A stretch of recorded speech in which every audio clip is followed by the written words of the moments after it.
neither a member of these committees nor do I deal with the Ministry of Finance and Development Planning on Senate financial management. I spoke based on the limited information I had at the time. Thankfully, they swiftly and graciously answered my questions. But this debate is not about Senator A.B. Darius DeLong and me. It highlights the lack of trust in our country's governance ecosystem because of the history of the lack of transparency and accountability and the need to build public trust in the governance institution we are members of that is expected to hold the other two branches of our government accountable. I write now neither as a defendant in the court of public opinion nor as a defender of the Senate against the public it serves, but as chairman of the Senate Public Accounts and Audits Committee, the Senate's integrity body. I am duty bound in this capacity to assess the situation dispassionately and then recommend and support reform to prevent future misunderstandings. So here are the facts.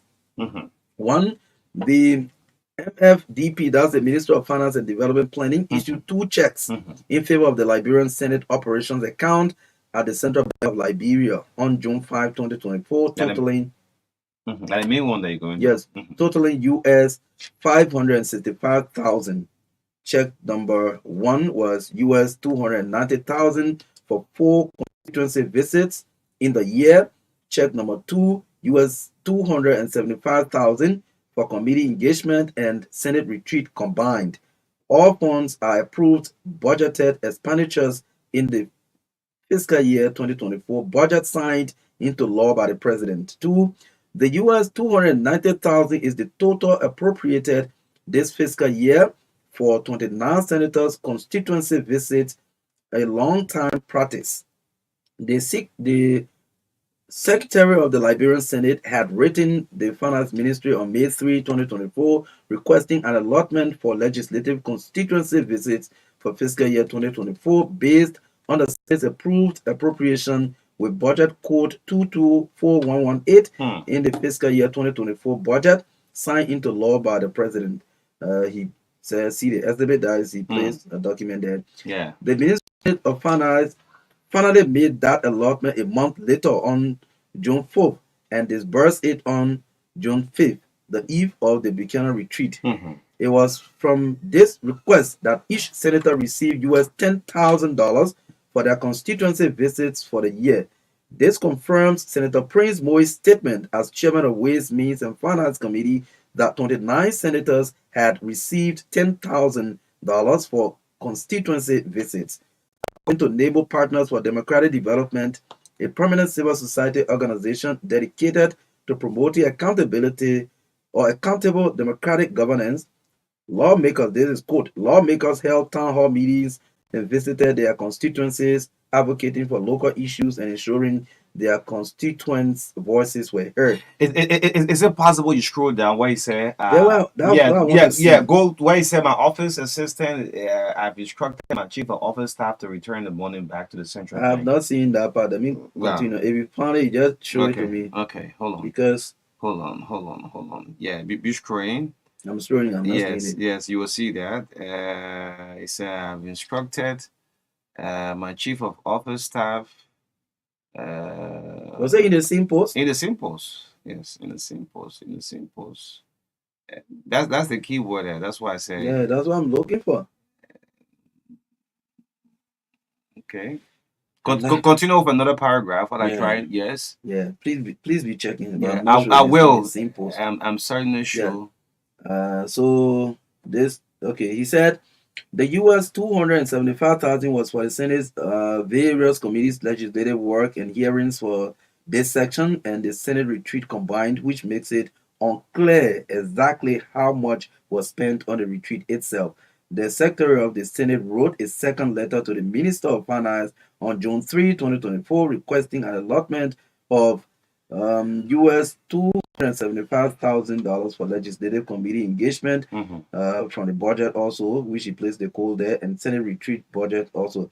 Hearings, workshop, conferences, seminars in the fiscal year 2024 budget in Buchanan, Grand Bassa County from June 6 to 8, 2024 to enhance legislative duties. These two separate budget lines as indicated by the different codes were combined in one request and disbursed. Okay. The ministry also disbursed the amount on June 5th, the same day it disbursed the US 290,000. It was from this request the 29 senators received US 3,000 for their various committee functions and Liberian dollars 328,000 or its equivalent, which is 1,708 US dollars at the official exchange rate of $1 to $192 for the retreat domestic daily subsistence allowances. Okay. So, someone just sent me a text. It was in the second post. Yes, I think Yes. yes, because I've been reading through this post, I have not. Yes. In the second post, but. I mean, the key word there is Amara have instructed his chief of office staff. I mean, I came across it, but I threw the long right out. But let's go to Musa Ability Post. So yeah, I want to go to Representative Musa Ability Post quickly. Wait to see Ibrahim Yinswa. If we see the team, go to Hassan Ability Post. It should be a second right out. Yes, no, my eye won't deceive me. Mhm. Yes, but go to Musa's post. He had also on last night. They have huge followers. Let's see Okay. what Musa Ability wrote Yes. on last night. You want to go there? Yeah, I'm already there. Okay, go there. This is Yeah. 7 hours ago. Yeah, 7 hours ago. He said, my dear colleagues of the 55th legislature, I see the air is filled with criticism of you taking money. I honestly believe that you deserve the barrage of criticism at your doorstep. Had you listened to me from the get-go and agreed to audit the past, your intentions about a transparent future would never have been in doubt. But you chose to ignore me and allowed a cartel to hijack the process, thereby obscuring your mission and vision of a transparent legislature, yeah, Liberia. As of today, people have concluded that you are no different from those before you unless you change course as a matter of urgency. Otherwise, prepare yourselves for an even more bumpy ride with the people. Just so you know, except for our salary, every dime we receive as legislators is subject to the PFM laws. But as it stands, you don't see this as an obligation. And so you will face the wrath of your people. Let me assure them that by July 1, 2024, I intend to publish a detailed expenditure report of every taxpayer's money I received as a legislator.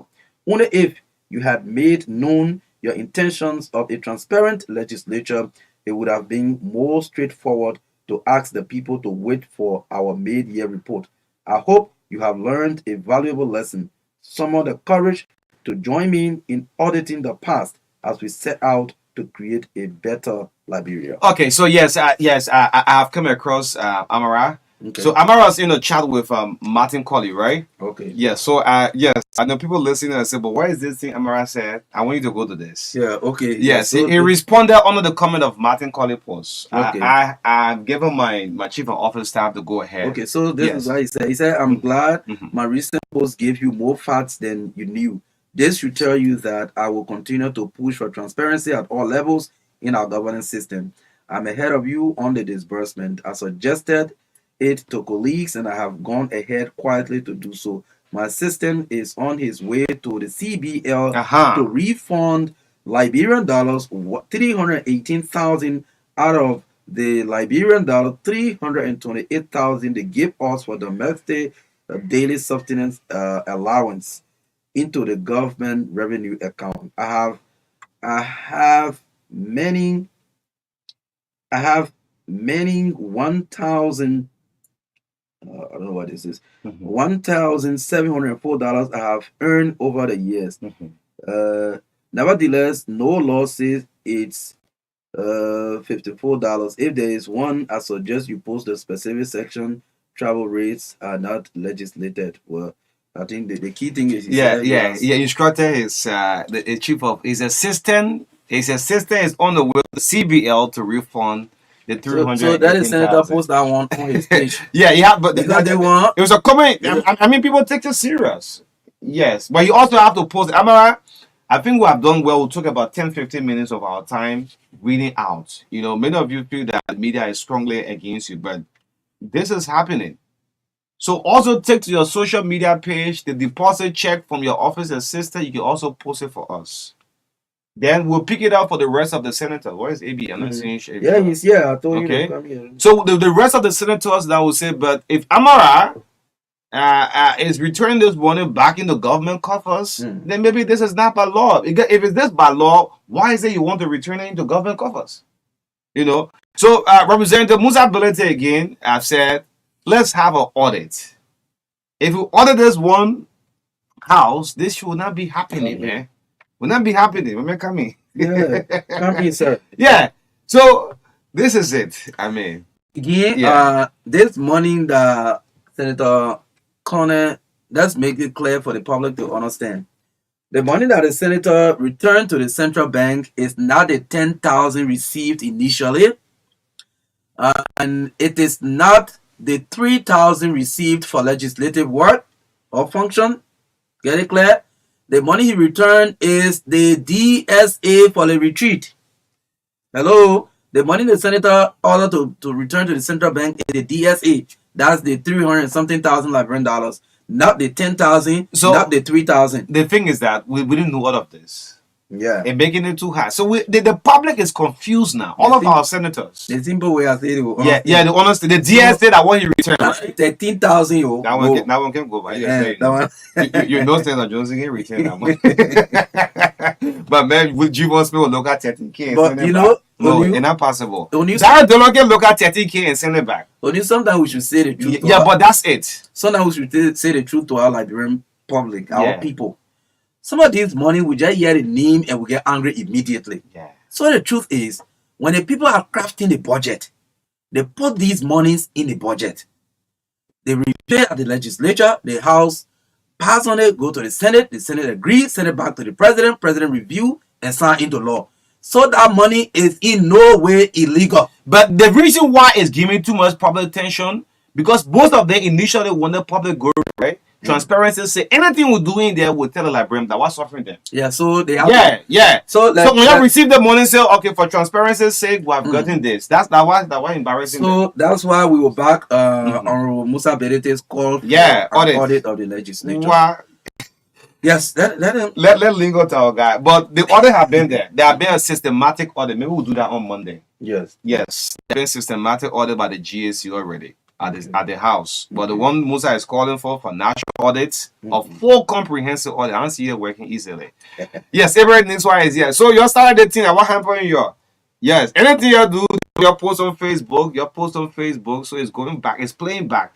Yes, everyone needs why is here this morning. It's great. Thanks for your patience, man. I'm gonna have to do a SOS call for you to run. Yeah, absolutely.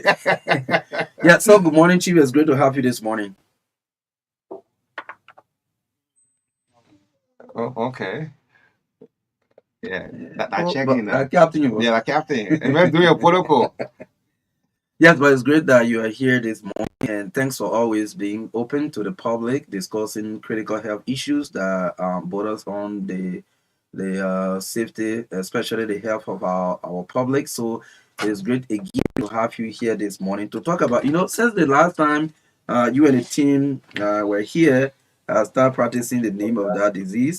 So now I think I know it now. So you are here this morning for us to talk about survey that you did along with the team, or you're about to do, whatever it is, lymphatic filariasis transmission assessment survey. Yes. Yes. So, good morning. Tell us more about this. Okay, thank you very much. And good morning to all of you, and good morning to the public. The last time we were here, it was schistosomiasis. Oh, okay. Yeah, it was schistosomiasis, mass drugs administration. We came here to discuss. Now I'm here to discuss lymphatic filariasis. Okay. What is it in the first place? Lymphatic filariasis is actually a parasitic disease, actually caused by Washiwara branchiorti, and is spread by a infested mosquito. We usually call it anopheles mosquito. Okay. So when we say lymphatic filariasis, we are also referring to what we call the Bigfoot Okay. or the, one good thing is that the community people know how to call it. They call it elephantiasis. Okay. They know how to call it. So we are actually talking about elephantiasis or the Bigfoot. Okay. Most of things, sometimes people call it, they say it's a koa and other things, but it's kind of different from koa. Okay. So usually it is, let's say people gather through an infested mosquito. Mosquito most often does the transmission of it. Is mainly done in when you are a child. That's why most of the time you find the disease is shown when you are in an old age or in an adult age.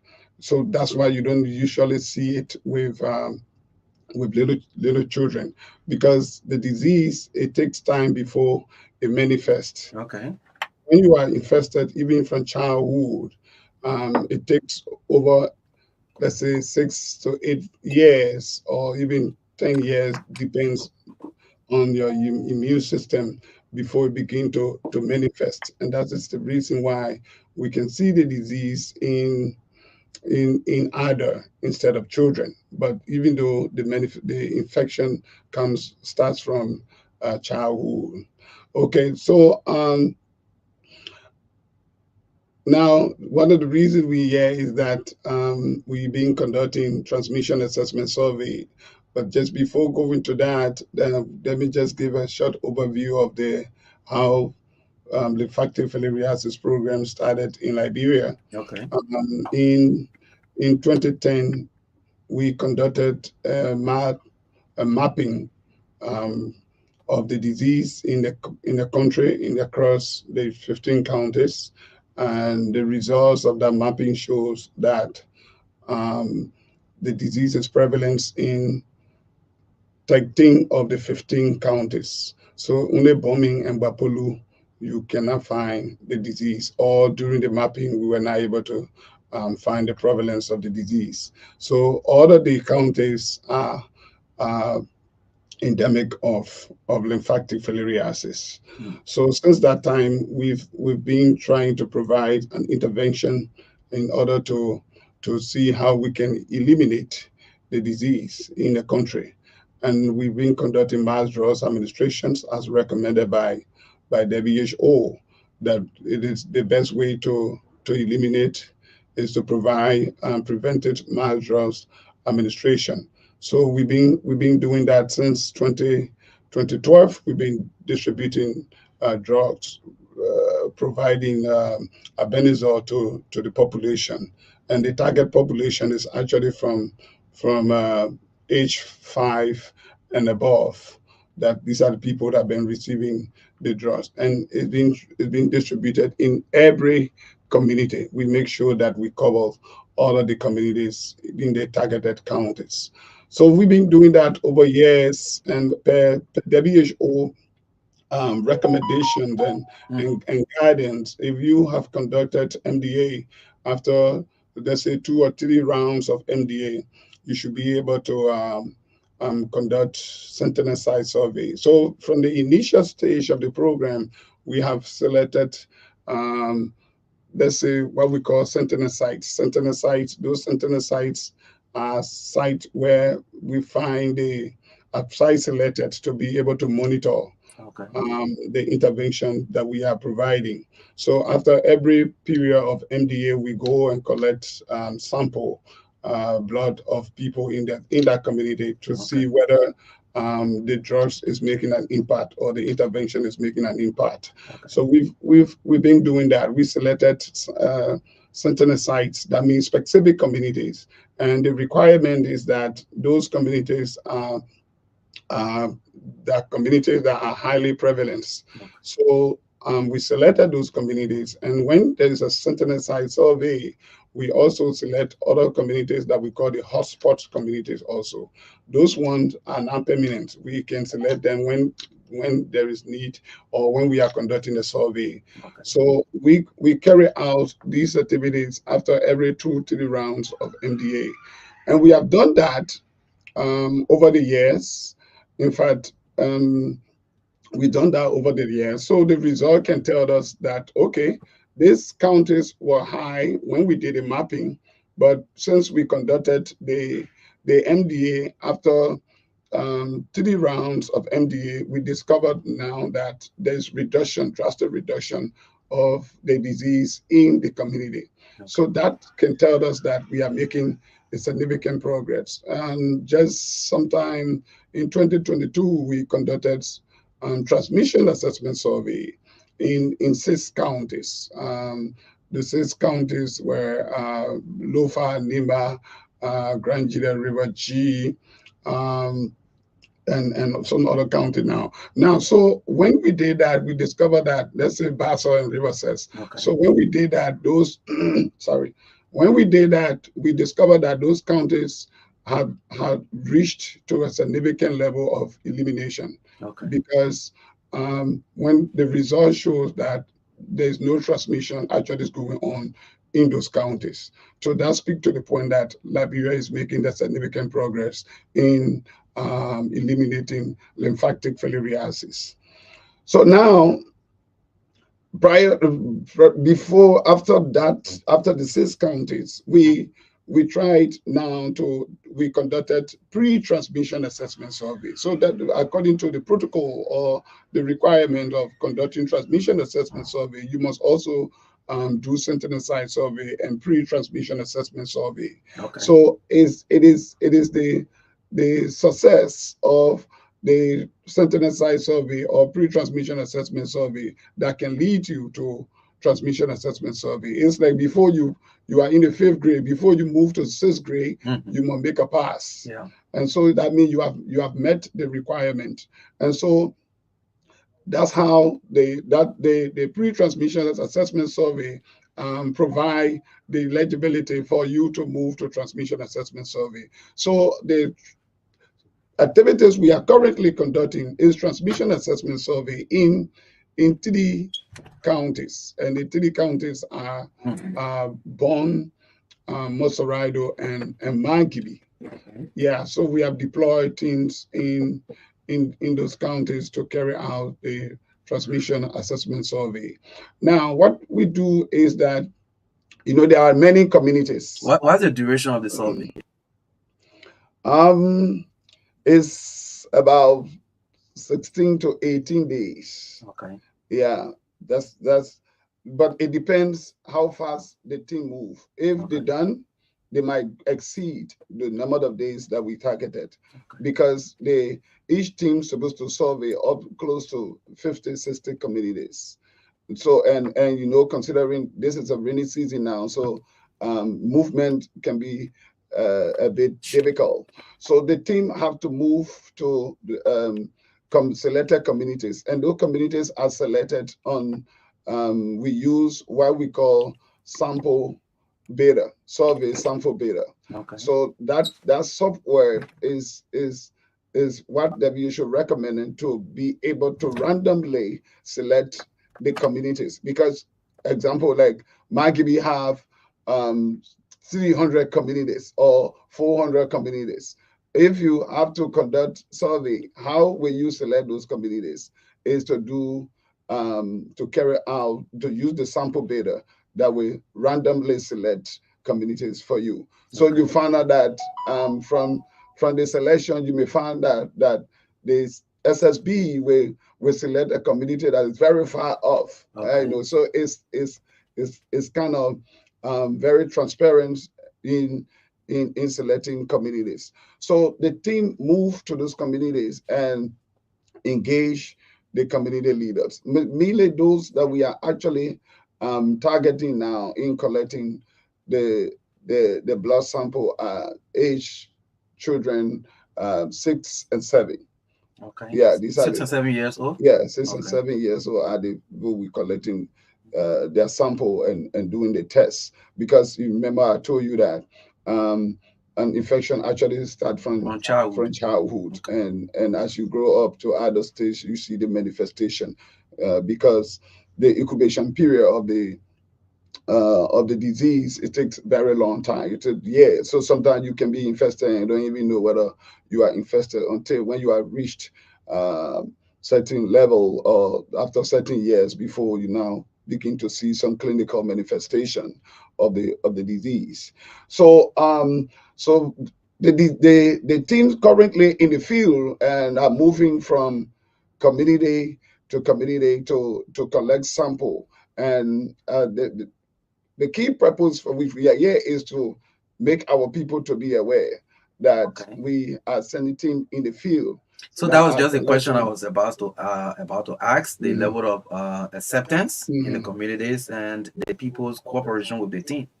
Exactly. So the community is aware. Actually, you remember I told you that we've been Yes, doing. providing the treatment since over 8, 10 years ago now.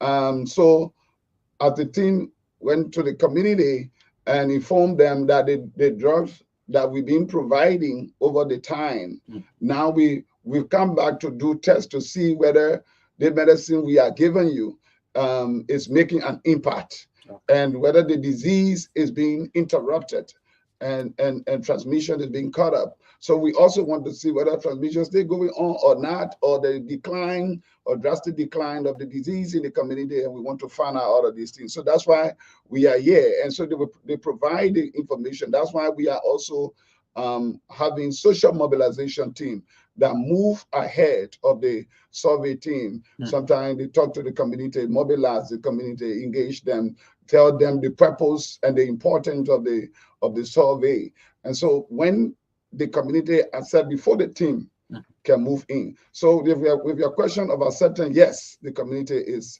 is um, is cooperating with the team. So is this lymphatic filariasis a major public health issue? Yeah, it's a public health issue. Now the thing about it is when you are infested um, um, by the infested mosquito, and you are infested with lymphatic filariasis, and it reaches a severe stage, it can cause disability. It causes disability.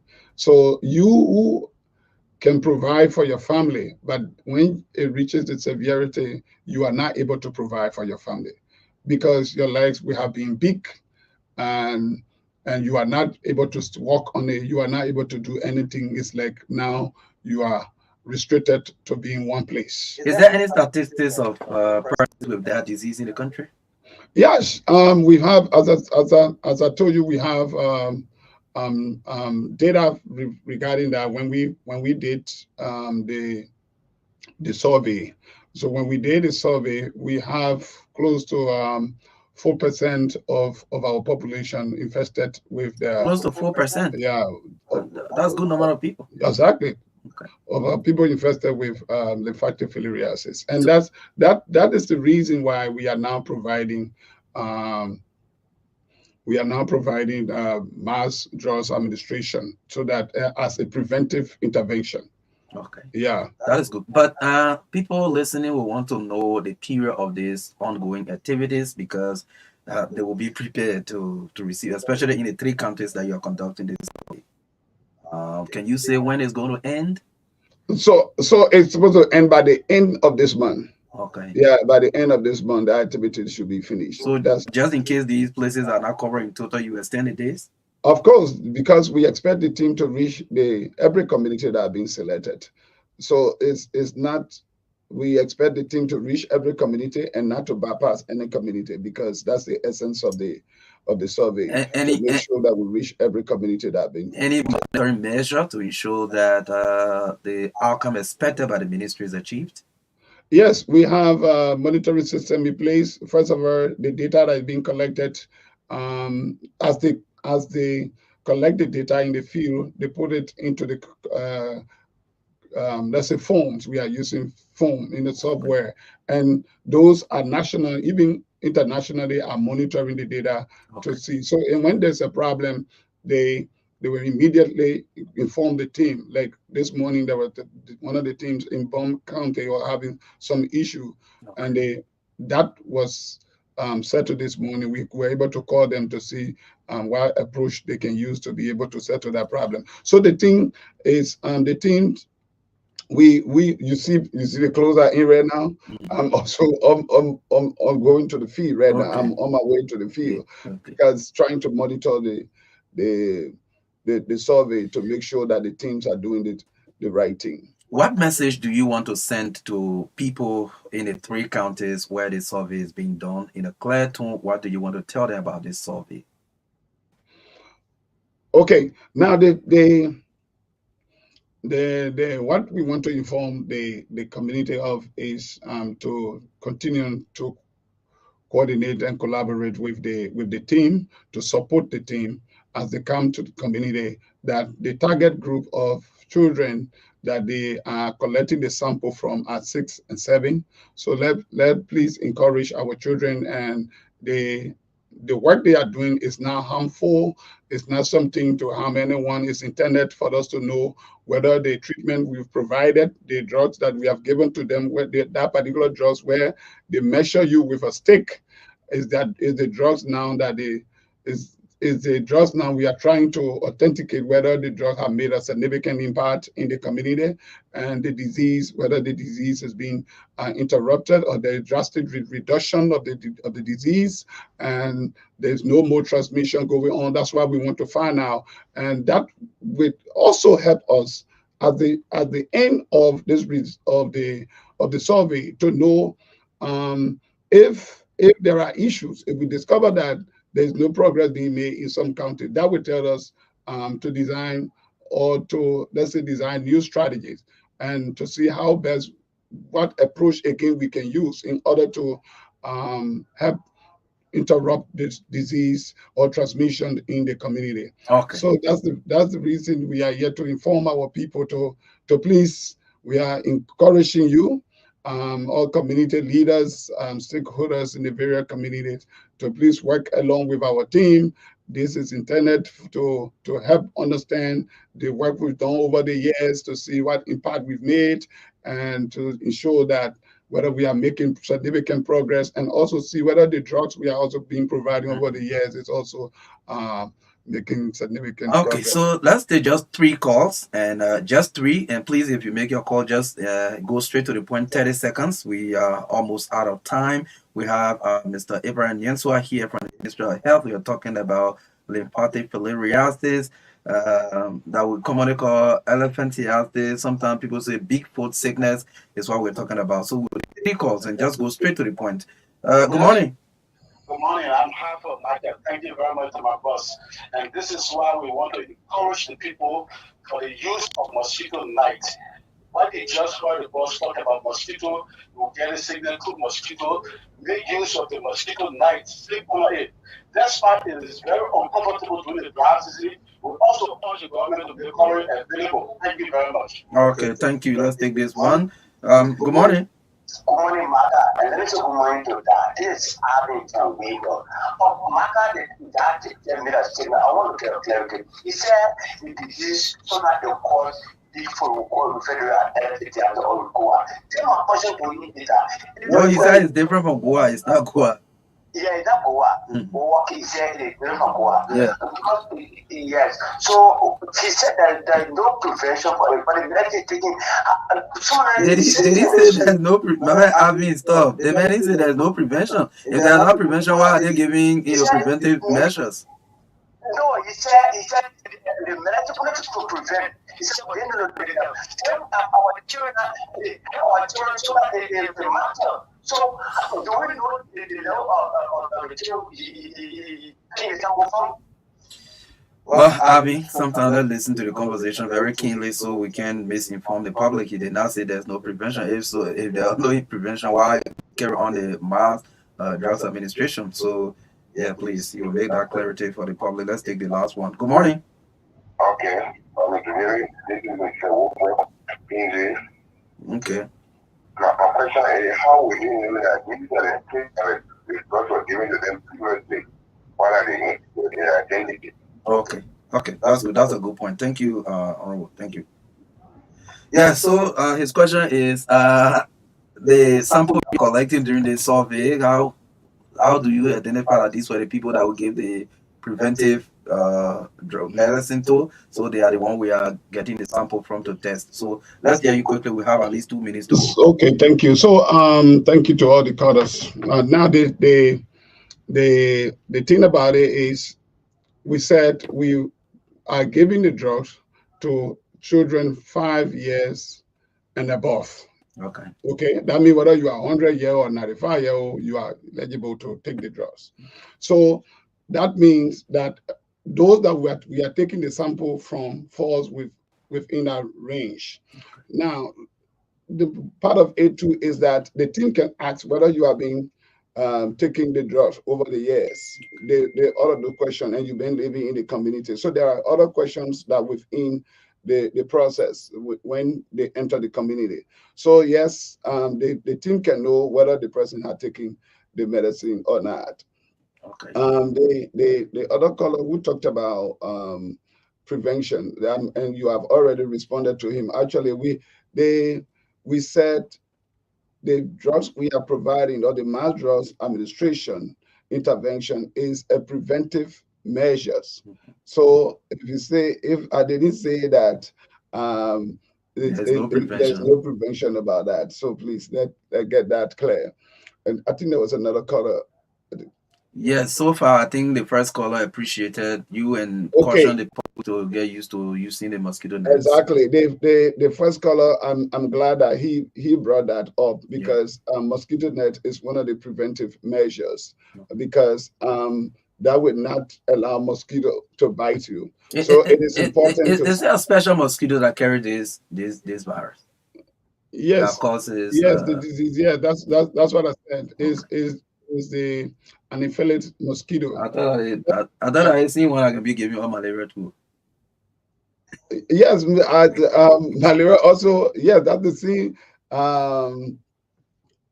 mosquito. Okay. Yeah, so mosquito give a lot of diseases. That's why it is important that we sleep under mosquito net so that we don't. So in closing, can this condition be treated when you have it already? Can it be treated? Yes, if it is not in the severity stage, it can, except where it goes to the severity stage, then it is irreversible. So because when the thing is maybe when it reaches the severity stage, you are absolutely disabled and you are not able to walk. That's why we are asking everyone to take advantage of the drugs that we are providing in the community to be able to take the drugs. Okay, your parting comments in 30 seconds. So we are encouraging every community dweller to please work along with our team that is in the field that is currently doing the survey and collecting the sample of children, meaning children age 6 and 7. We are encouraging parents to please work along with their children. We also have a consent form there that a consent and assent form that they're supposed to sign, that they are aware of what is going on and the information are indicated on the consent form. Maybe if you cannot ask the team, they will explain to you what the essence of the survey and the benefit about the survey and the good thing about it, all of those things. So please, we are encouraging our community members, community leaders to continue to support our team so that we can make our society safe and keep our children safe and keep ourselves very healthy. And again, let's try to sleep on a mosquito net, as the caller has said. Okay, let's try to sleep on a mosquito net. Abraham Yenswa is from the Ministry of Health. We've been talking about an ongoing survey on lymphatic filariasis, the Bigfoot sickness. So yes, they are doing that for I think between 16 to 18 days, like you mentioned, across 3 counties in Liberia. Marka Davis will take a break. We'll come back. Dr. Dube Chris Nya will be here on the TBS on Truth 96.1 FM. This break, we'll be right back. I would like to fund my account at any time, even here. Right here, right now. Here too! Without moving an inch, Here will be just perfect. Henceforth, send money to your Orange Money account from your bank account and vice versa directly from your mobile phone. A simple and fast solution that is always available to ensure a permanent access to your Orange Money services. Anywhere, anytime, send money to your Orange Money account from your bank account from your mobile phone to cash out, to recharge, to transfer, to pay, to buy. To subscribe to this service, go to your bank branch office partner to the Orange Money service. It's all about what matters to you. Orange. I would like to fund my account at any time, even here. right now. Here too! Without moving an inch, Here will be just perfect. Henceforth, send money to your Orange Money account from your bank account and vice versa directly from your mobile phone. A simple and fast solution that is always available to ensure a permanent access to your Orange Money services. Anywhere, anytime, send money to your Orange Money account from your bank account from your mobile phone to cash out, to recharge, to transfer, to pay, to buy. To subscribe to this service, go to your bank branch office partner to the Orange Money service. It's all about what matters to you. Orange. I would like to fund my account at any time, even here. right now. Here too! Without moving an inch, Here will be just perfect. Henceforth, send money to your Orange Money account from your bank account and vice versa directly from your mobile phone. A simple and fast solution that is always available to ensure a permanent access to your Orange Money services. Anywhere, anytime, send money to your Orange Money account from your bank account from your mobile phone to cash out, to recharge, to transfer, to pay, to buy. To subscribe to this service, go to your bank branch office partner to the Orange Money service. It's all about what matters to you. Orange. I would like to fund my account at any time, even here. right now. Here too! Without moving an inch, Here will be just perfect. Henceforth, send money to your Orange Money account from your bank account and vice versa directly from your mobile phone. A simple and fast solution that is Well, it's a privilege to have in studio. Well, liberal biomedical scientist, Dr. Chris Dubenya, live with us this morning. Well, it took a couple of days to have him on. Whenever I see him, I see the full flesh of monkeys. Always be a monkey. Yes, at Moreover College, you say lawyer we shall ever be. But anyway, on a very serious note, we have Dr. Chris with us live with us. Good morning, welcome to the TBS. Good morning, O'Neill, and thanks for the invitation. Welcome back home. How is it? How many days now? It's been just a little over 10, 12 days since I got here and immediately began to carry out the second round of my 2024 voluntary service to the nation in science, public health, medicine, and academia. Away from home, how is it like away from home? Dr. Duba Chris, away from home, and you're thinking back of your country, Liberia, you've seen other developed countries in the world. We're now up to standard in terms of health. How is it like? That is why I come back home regularly. In reality, I now live here than I live outside the country because I spent close to 6 to 7 months of the year here in Liberia. I think people don't realize that calculation. Yeah. And looking at development in other countries as compared to ours, it raises concern why we are still at the level at which we are with the amount of technocrats we have, with the zeal that we have, and with the resources that we have. We continue to do the best we can individually and collectively to see that this country moves forward to progress. Most time I see you in the classroom. I say, well, why were biomedical scientists still in the classroom? This not at the university most time, but it's both ways. But when you get them into the classroom, what do the kids say to you? I would like to be like Duba Chris, one of scientists, one of these. What do they say to you? They're really motivated. Like you and I, when we were coming up, we never ever interacted with anybody called a scientist for that matter. Mhm. I mean, we think about scientists, we think about the moon, going up in the moon and those places. Those who wear those small glasses, Beer, Einstein, those people we saw in the pictures yesterday.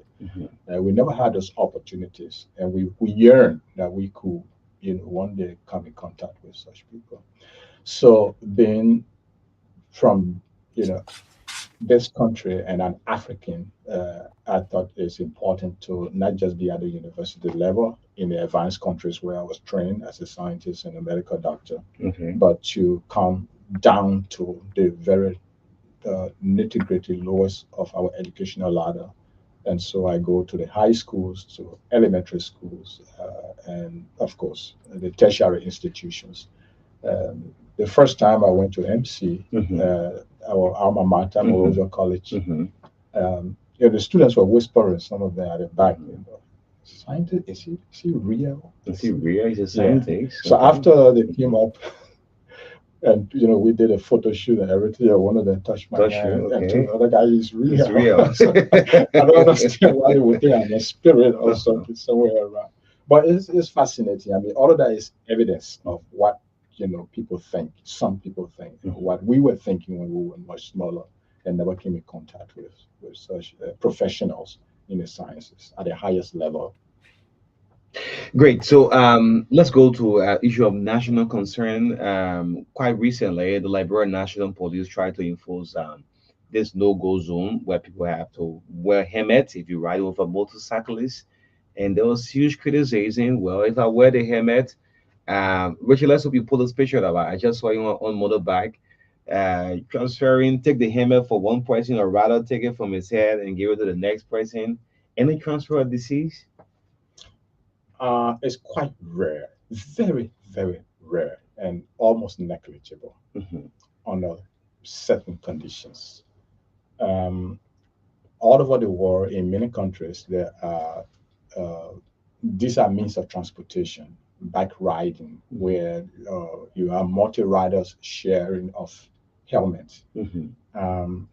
The microorganisms that you find on the helmet are the same, because of everyone sharing it, using it, transferring it, are the same microorganisms, more or less, that you find on your doorknob, you find on your microphone, on your headphone, on the taxi doorknob, when you open the taxi, on your decks in your office.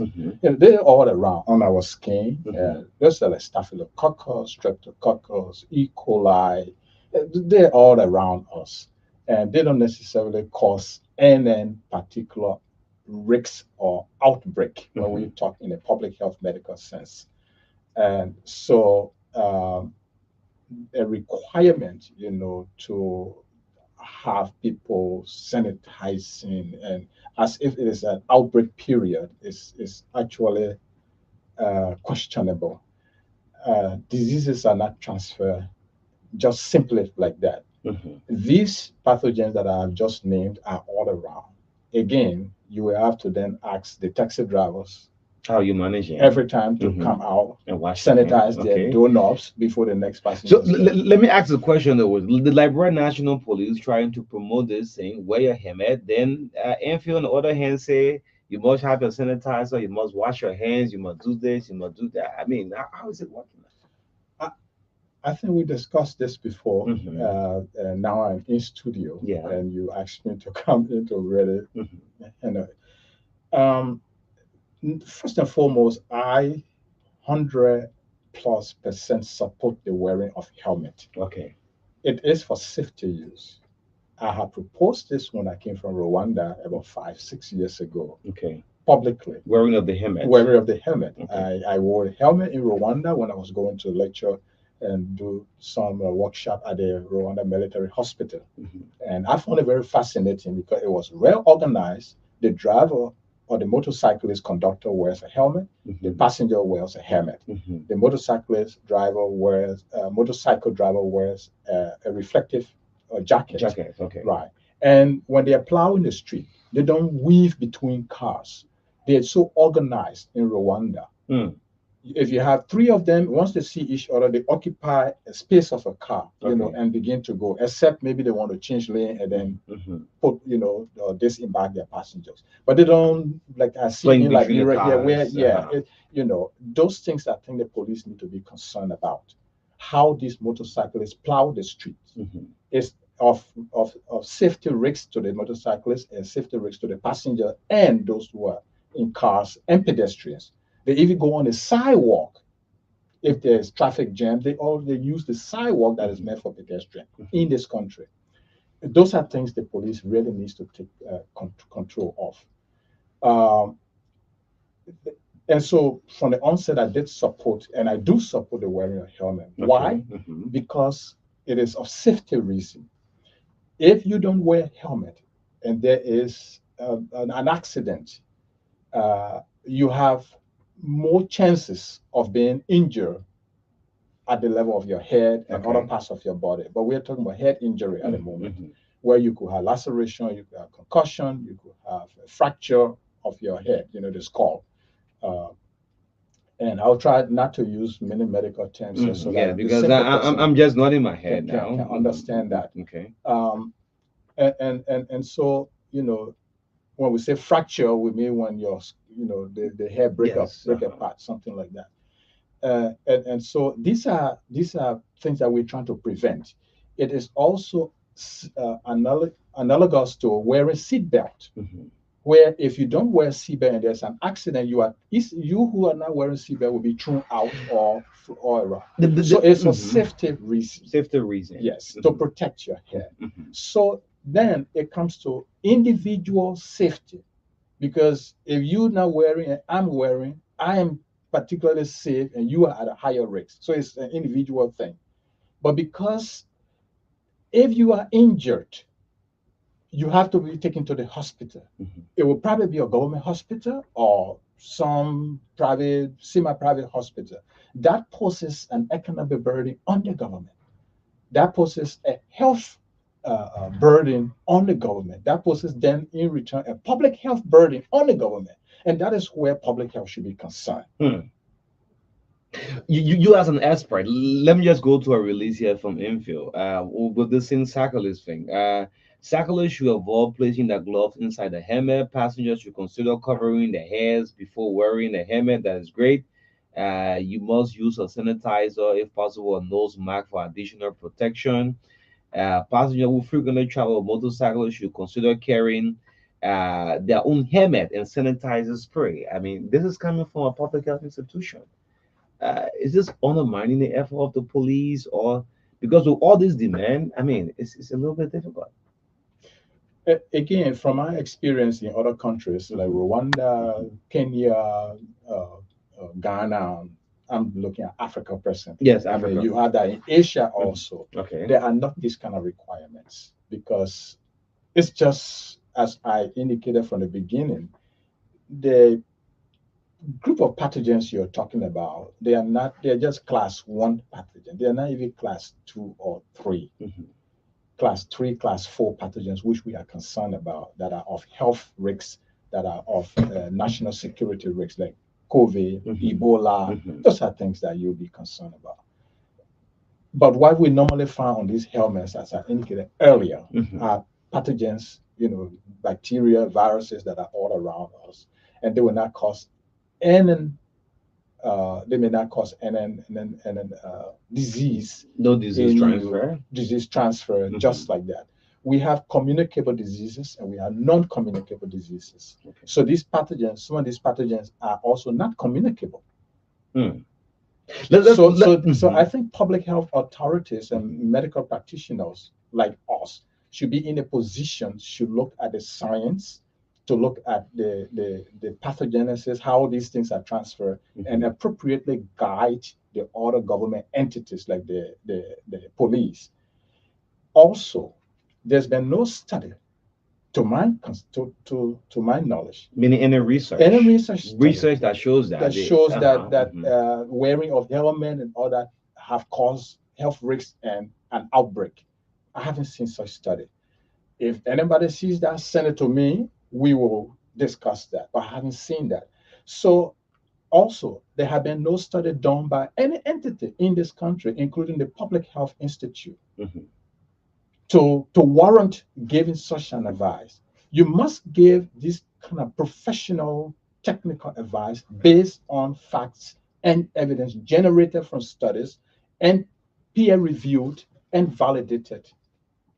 In the absence of that, such pronouncement only serves to scare the public of the very good thing we wanted them to do, to wear the helmet. Mhm. Now they are afraid that they will have diseases if they wear the helmet. So that effort undermines the good effort of the police. I was somewhere in the red light belt where other men got that from the back, and the lady was wanting to wear the helmet. She's looking at it. He was all sweating, and she's looking at it back and forth. And it is, I'm back to this question because the ordinary librarians are monitoring. I think it's very important for them. There is no sign of any transfer. No research have shown that. No research so far as I'm concerned from my years, 25 plus years of practice in medicine, clinical medicine, public health, Mhm. and scientific research that have shown that wearing helmet will transfer a disease that will cause a pathogen that will cause a disease and will cause an outbreak, because we're talking about health risks here. Mhm. Mhm. So in public health sense, when you talk about health risks, that's a concern. That is something that could lead to an outbreak. And I haven't seen any study like that, not from Germany, not from the Asian countries that Mhm. use bike, Mhm. not from any African country that use bike. Wow. Yes. Again, washing of hands is a regular thing. We all know you have to wash your hand on a regular basis. And if you know that your hand is not clean, you want to use sanitizer. It's a regular thing, right? We've done these things before. Mhm. Even before Ebola, before COVID, Mhm. in our schools, we have health health studies. Okay. You know, we had these health studies in school as part of the curriculum, where we were taught how to wash our hands, how to brush our teeth, how to, you know, this and now it comes to sanitizing your hands with these portable sanitizers that we have. Those are regular public health, individual public health hygienic practices that we must continue to tell our people to do. We don't have, and then it should not be because of any other reason, but it's an individual health hygienic reason. Mhm. Because even if you got down to go and buy food from the street vendors, you want to sanitize your hand and Mhm. take that food and eat it. Even the food that are sold by the street vendors, I think I discussed that during one of our public health workshop at AMEU. Mhm. Do we know how it's prepared? You don't know. That's where we should even be concerned as So- public health practitioners. So most time you go to the hospital, the lab will show typhoid, malaria. It's not malaria, it's typhoid. And every day, a day or so, I did my lab, and the results say, well, the typhoid is reactive. I mean, it's an everyday thing. What's happening? Well, you're skipping to something. Yes, no, completely I mean, yeah, different. because you talk about preparation of food, right? Right. You don't know how the people prepare the food, right? And but yet and still we still eat it. And Mhm. back to the sacklets, right? There was also concern, this major concern, if we wear this helmet, that's going to bring up a disease transfer. Right. Yes, going back and forth. Right. We don't know how these street vendors' food have been prepared. What is the sanitary environment? That's why I brought which- in the lab result The- thing coming, right? And he said, I'm exactly. skipping up the different thing. That, you know, you're correct. I recognize that immediately. I caught myself. Okay. The sanitary condition in which they prepare this food, the sanitary condition in which even our marketers sell their food. Go to Red Light, go to other places. I mean, you have, you know, the marketers selling their food around pile of garbage. Those are places where we should be concerned, because you can have uh, uh, uh, pathogens like typhoid spreading all through them. Those are breeding ground for mosquitoes that Mhm. transfer malaria. Okay. Hmm. So those are areas where we should really be concerned. Another area where we should be concerned is the resistance that these bacteria and viruses have to all the antibiotics, the drugs that we use. That's where we should have our public health concern, because antibiotic resistance from these pathogens that we have around, typhoid, malaria, staphylococcus, streptococcus, the resistance that it causes.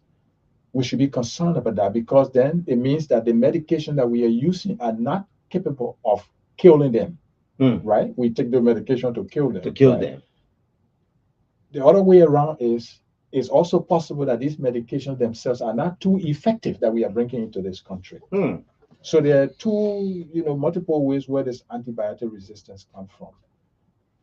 Wow. And so if we're not careful, we'll have diseases that typhoid constantly transmitted because, one, the environments and unsanitary environment. Then we don't have the requisite antibiotic that can actually effectively kill them. So they linger on. So that public health concerns should be in that area, and that is claiming global concern presently, this antibiotic resistance. But when it comes to ailment, the bacteria and virus and fungi that you find in there are just all around us. And imposing on someone to wear a piece of cloth before wearing the helmet, it's not necessary. It's just too unrealistic. I heard Sakula say, gentlemen, no germ in Africa. And I laugh about it. There are germs in Africa. There are no germs in Africa. Once it's Africa, I mean no germs. We have a strong resistance. And I think that there can be a lot done to educate the public. If we educate the public like this, then the safety concern will be promoted, which the national police, with the visionary Gregory Como is executing, will be promoted as well. And we shouldn't do things that will scare the public and undermine the efforts of the police. Wow. Great. So let's work in time this morning. Liberal biomedical scientist Dr. Dua Chris Young with us on the Truth Breakfast Show this morning. Maka, if you're coming in, I'm not seeing you in there. If you have questions as well, you can go through. But let's look and pick a few calls up this morning right here on the True Breakfast Show, 9641, the heart and soul of Liberia. This Hemet thing, I think, yes, it's long overdue since I've been getting him back and forth to come through on the air. Yeah, so let's pick some calls from the public. Maybe some of the questions you didn't ask, they will ask, and the dog will answer. 0770-202579, 0770-202579. 0777-285-961. Yes, you call these numbers, and let's hear from you, the public. Yes. Yeah, so let's take this call this morning. Good morning. Morning. Okay, my name is Ajitome, and I just want to buttress some of the comments with Daraya, because I who am hired with the population from April and relates to this government work, right? Just to clarify, the faculty at the University of Biology.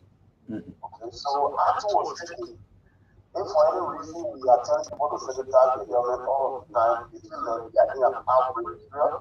So I think where the problem that NGO has is that it's still in the spirit of understanding that there's still Ebola or some kind of coronavirus that can be conquered at any time. But we should be confident of the fact that we are not in a particular material. So we should wear a mask to practice those necessary hygiene practices. Okay, and then when it comes to the issue of sanitizing helmet and out of using all material to clean them, we should do that when the setting is the setting of the helmet. So if there's any kind of outbreak, then we can now make adjustments in the different rules that we have added to the use of helmet. But for now, I think the regulation is too harsh, and because of that, if you get on the streets today, all persons are refusing to wear helmets when they are given to them by the bad riders.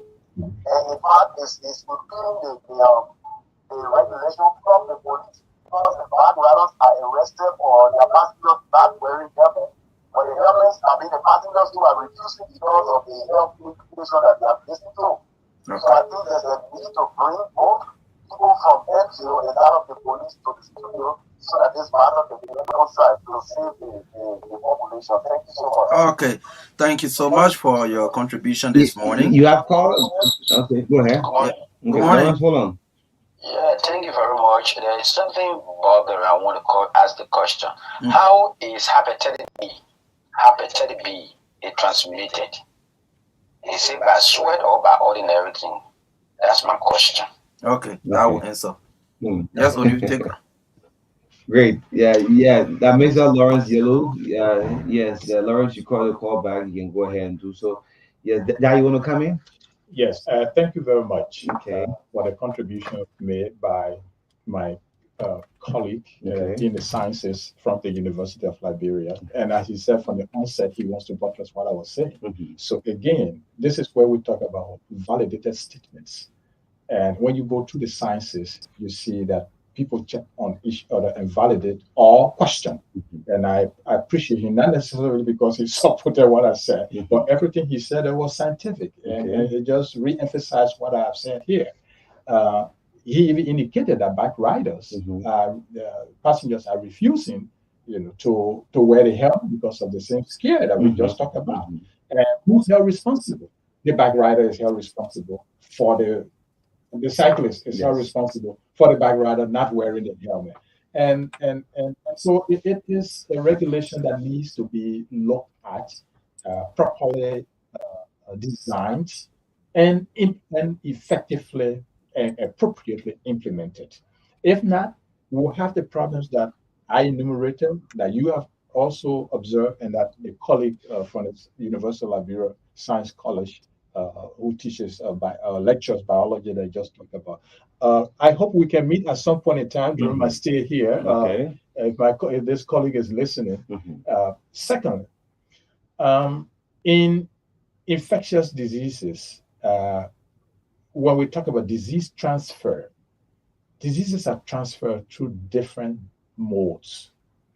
And it depends on the bacteria, it depends on the virus, it depends on the fungi, it depends on in general, it depends on the pathogen. All the things I just named, we call them pathogens. Pathogen, yes.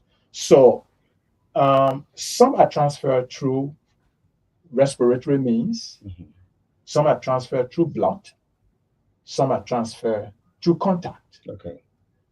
For example, what we call common fresh cold, right?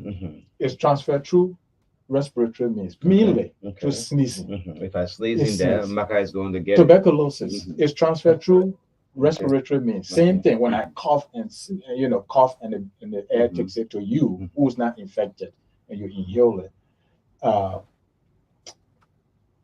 Ebola is transferred through blood, through sweat.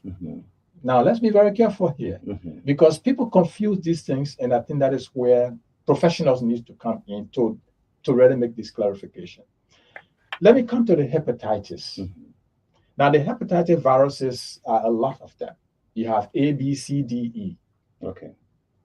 And we have another one which just been discovered. I wouldn't want to go into that. We're not in the classroom. Yes. Okay. Hepatitis B, which is very prevalent, which is so much. Prevalent means all around, too much in our countries like Liberia, is of serious health concern.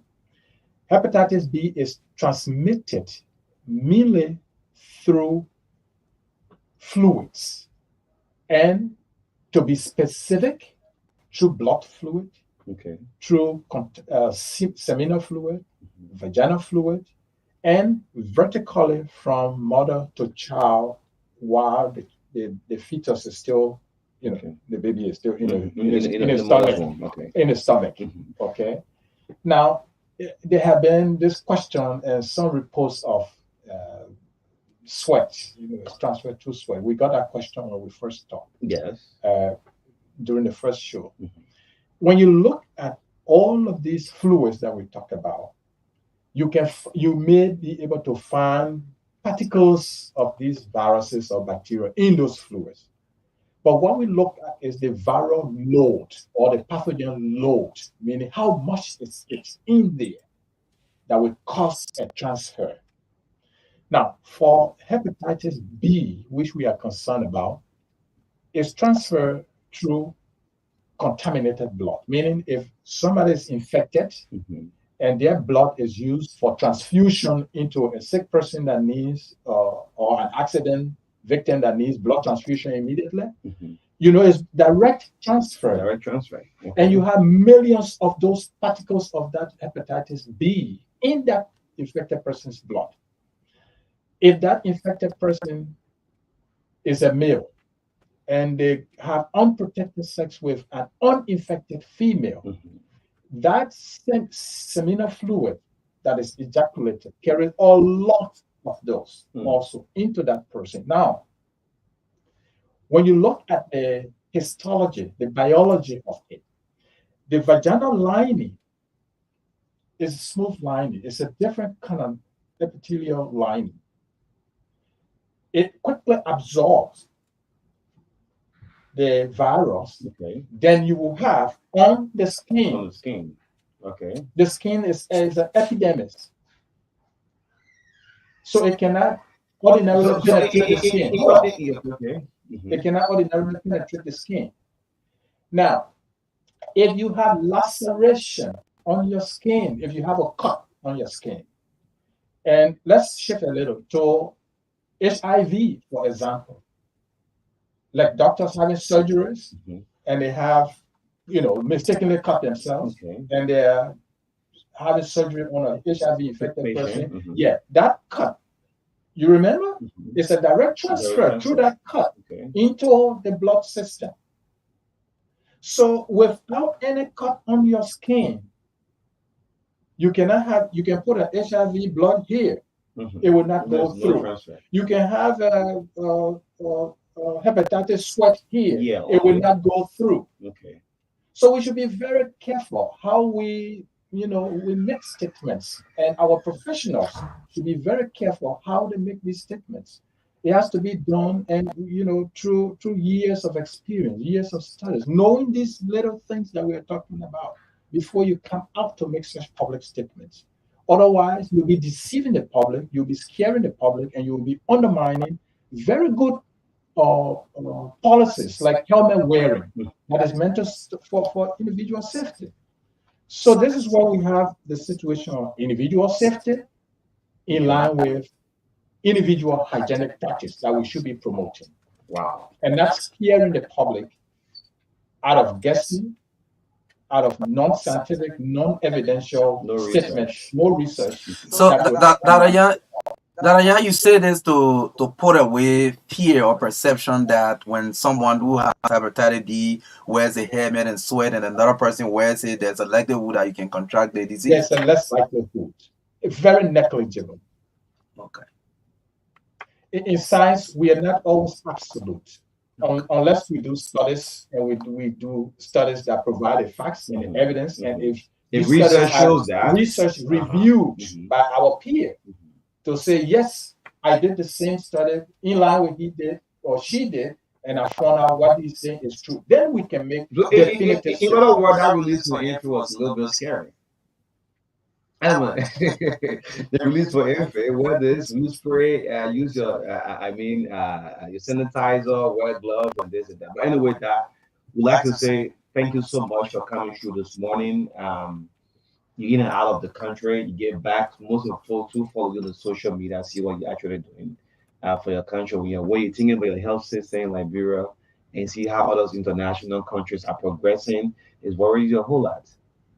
It is of concern, and that is why my scholarship program, the Young Scholarship Program, has dedicated itself to, over the last 20 years or so, training medical professionals right in this country. Okay. In the last 2-3 years, we've had a cohort of 30 medical, public health, and nursing, different nursing, medical doctors, midwife, that we are training. Congratulations to the recent batch of graduates, Daimo Wisse, who graduated with a Master's of Nursing Administration, sponsored by the Young Scholarship Program. Congratulations, job well done. We have 9 other students who the Young Scholarship Program is sponsored, that graduated from the Diana K. Acheson School of Midwifery in Zwedru. And so that brings us to a total of 27. So it's left with about 3 more, and we are adding more there because we are doing a cohort of 30 within this period. We still have 2 public health students at the University of Liberia, and the University of Liberia and myself are going back and forth with certain issues that are there, not with the students, but with their own arrangements. And we have about 3 more students, and we want to add another 4 on them at the Diana K. Acheson School of Nursing. So in my own weak way, besides that, I also come and provide lectures at various universities free of charge. I should be going to,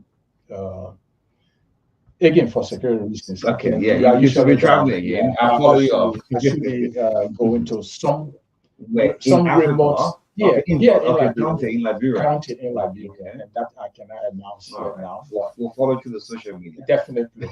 So I should be going to one county in Liberia. We're still making those arrangements. Victor Ballo is in the forefront of those arrangements. Now that would make people to listen where I'm going. You can already call Victor. As a close-up in the final work, I'm well time already. Exactly. I think we need to put in more time as professionals in really educating our people, and those of us who have the time should come in and provide some services that our country needs.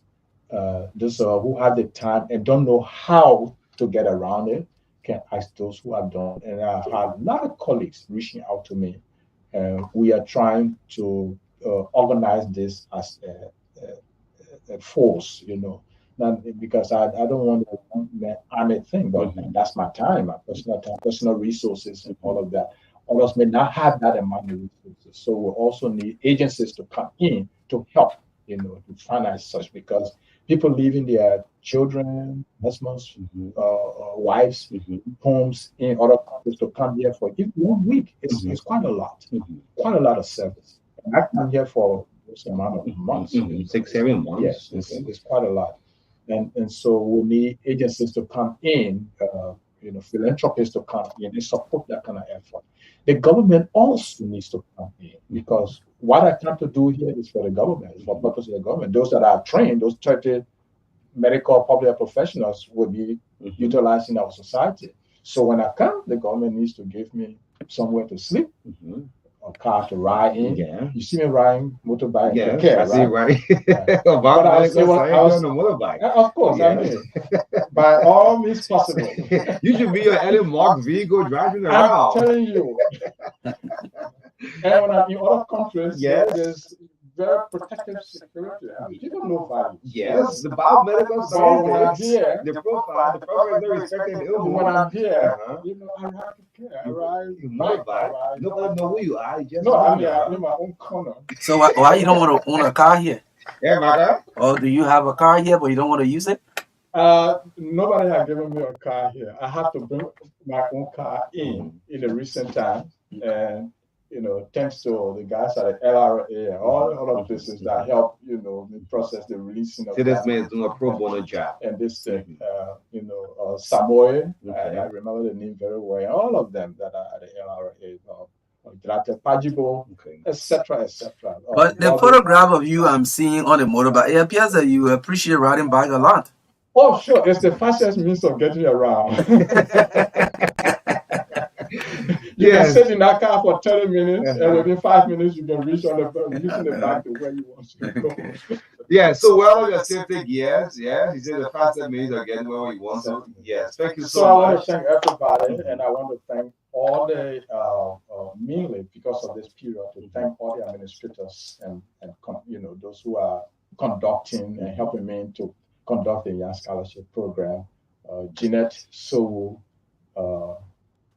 my wife in the United States, the family, and Tipente Young, Grace Jasser, Randolph Ben Davis, etc., etc. I really want to publicly thank them, because without them, with my business schedule, these things won't be possible.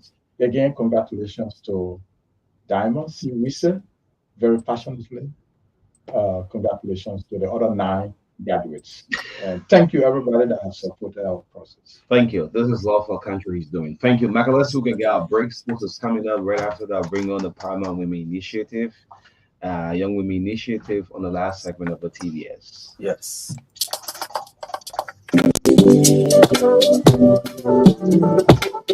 Tell him what happened to you. So, Julie, well, I need to pay McDonald's coffee first thing tomorrow morning. And today is Sunday, I finish I get say, There's no problem there at all.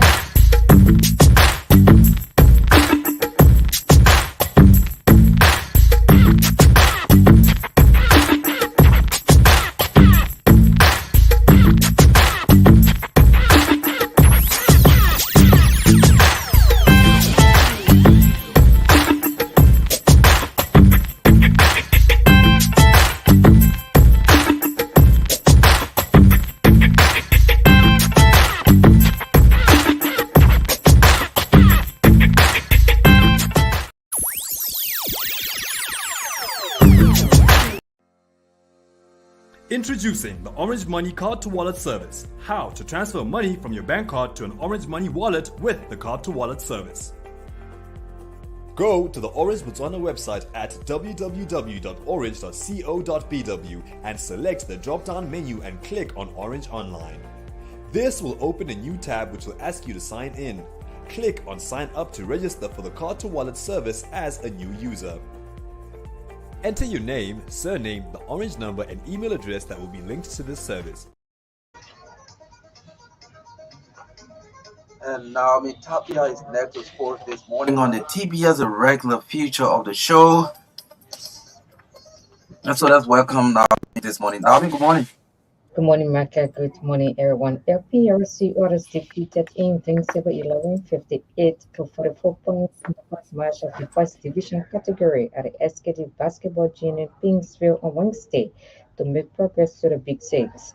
Before the match, G Highlanders overpowered Kakata Rockets 76 to 50 points in the second division version of the league.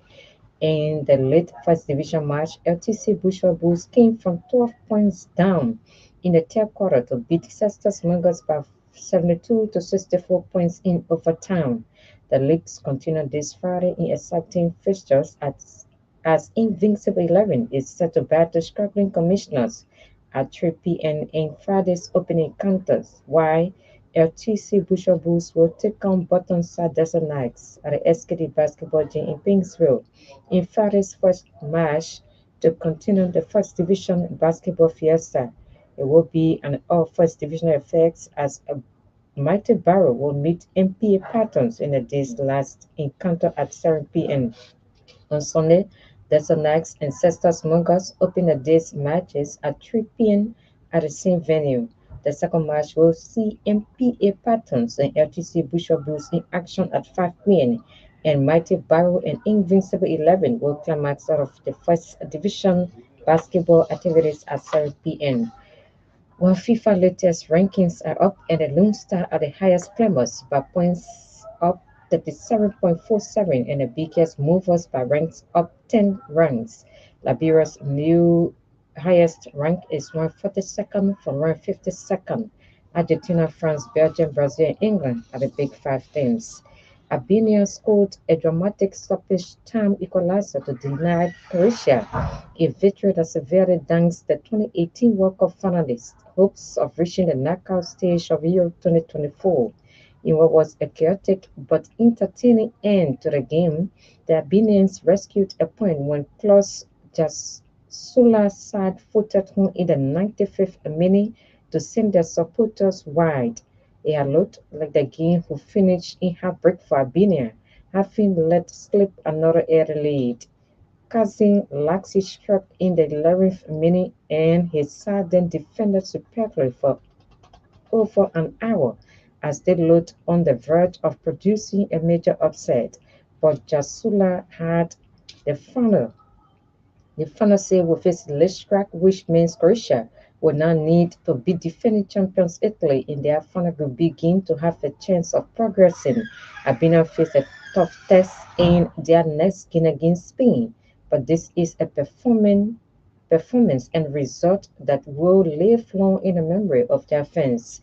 Scotland wrestled free from the shackles of injury and self-destruction to muster a pressure point against Switzerland to keep the Europe 2024 campaign alive. And today's fixture, Spain versus Italy in Group B. Then Slovenia versus Serbia in Group C. Denmark will take on England. And finally, Steve Cooper is now the leading contender to become Leicester's new manager.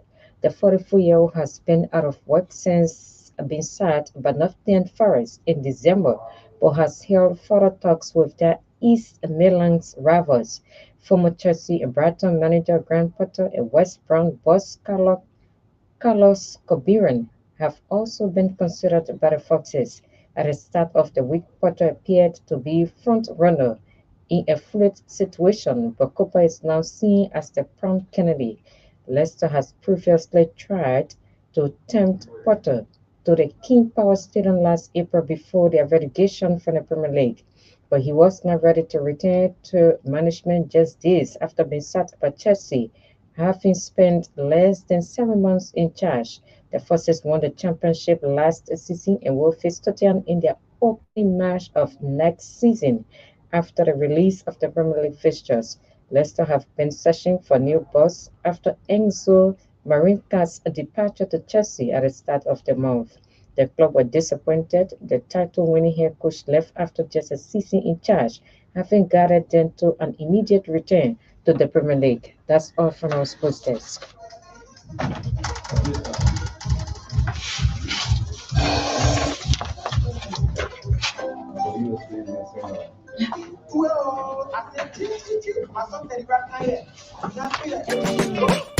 Your family members abroad need to send you money?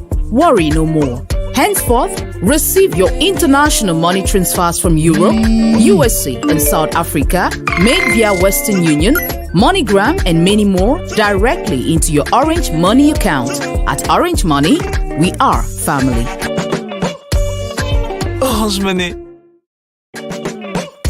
Your family members abroad need to send you money? Worry no more. Henceforth, receive your international money transfers from Europe, USA, and South Africa made via Western Union, MoneyGram, and many more directly into your Orange Money account. At Orange Money, we are family.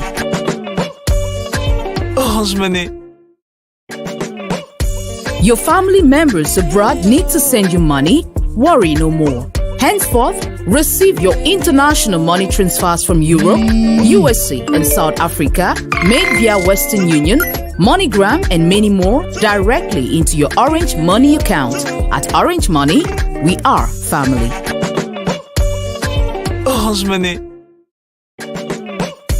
Your family members abroad need to send you money? Worry no more. Henceforth, receive your international money transfers from Europe, USA, and South Africa made via Western Union, MoneyGram, and many more directly into your Orange Money account. At Orange Money, we are family.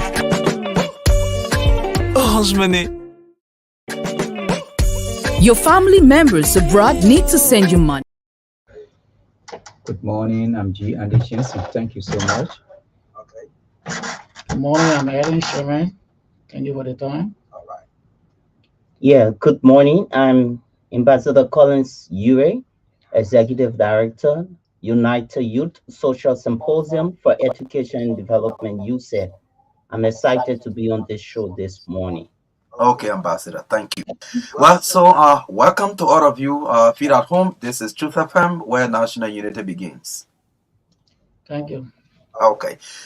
So to begin with, let's talk about first the organizations that are here. I heard Collins mention another one. So in the Paramount Young Women Initiative, you care to give us some details about your organizations? Yes, okay. I take the lead. Ambassador Collins Ure again. The United Youth Social Symposium for Education and Development is a community-based organization that have been into advocacy for the past 10 years, more than 10 years. And specifically, we have been pushing forth the issue of education with girls education. And we also have been looking at the issue of empowering young people and advocating for their rights. So we have been doing a lot by the grace of God. Yes, I'm Edwin Schumann from the National Parents Teacher Association Network of Liberia. The National Parents Teacher Association, PTA for short, is an organization that comprises of parents, teachers, and other stakeholders.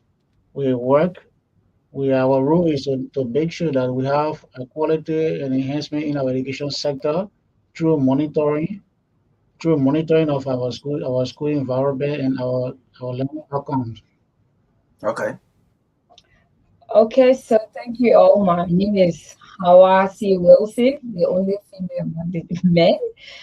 I'm from the Paramount Young Women Initiative, a not-for-profit women-led organization that work directly on promoting and ensuring that young women and adolescent girls have access to quality education. We do work around advocacy at both local and national level. We have our sexual and reproductive health programs. We also do our SGBV programs and as our women political participation and leadership program.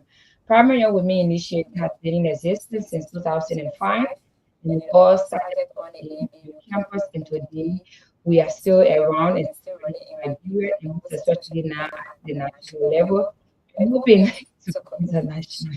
Okay. Okay. My name is G. Andy Jensen, the Executive Director of Child Educational Aid. Child Education Aid is a not-for-profit local advocacy organization committed to creating awareness and educating community people, including women and children and other marginalized groups, to improve their lives through community engagement activities, including help initiative meetings, respond and prevention of human trafficking, respond and prevention of SGBV, and all range of issues associated with children. Our organization is a member of the Educate Her Coalition. Educate Her Coalition is a group of civil society organizations come together to push the issue of education, specifically looking at the girls' education. And this team is led by two women-led organizations that we all will talk about today. Okay. So my next question is, why do I have all of you from different organizations around the same table? Okay, so we are here to talk more today on the Educate Hub project.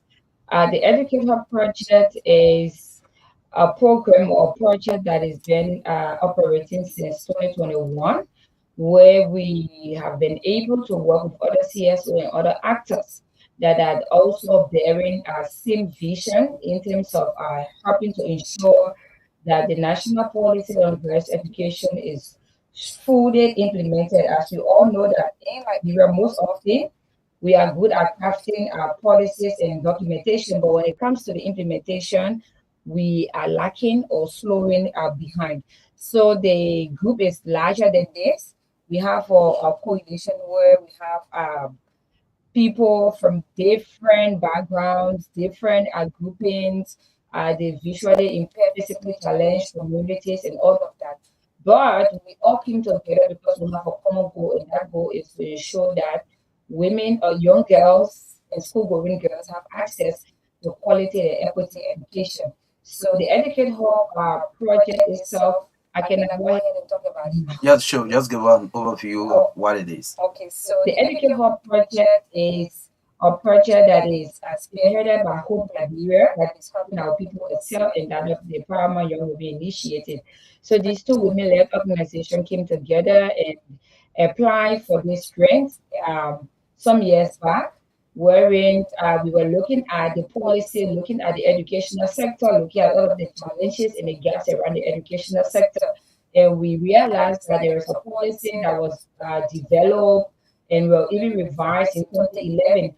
Or how have we, as citizens and as a country, how have we been able to ensure that this policy is being implemented? And we believe that once the policy is being implemented, some of the lapses and some of the gaps that we see within our educational sector will also be minimized or will be reduced from the society. So we thought it was to come together as a coalition to form this, to develop this program and this project where we will also be able to work with other local educational stakeholders to ensure that the policy is fully being implemented. So with this project, we have our aim is to contribute to the entire policy and ensure that it is being implemented. That is the national policy on girls' education. And it will have two specific objectives, and our two specific objectives is one, to advocate and see increasement in the educational budget sector, because we know that when you look at the educational sector in Liberia and that of Africa, we are one of the countries that have the lowest budget in terms of education.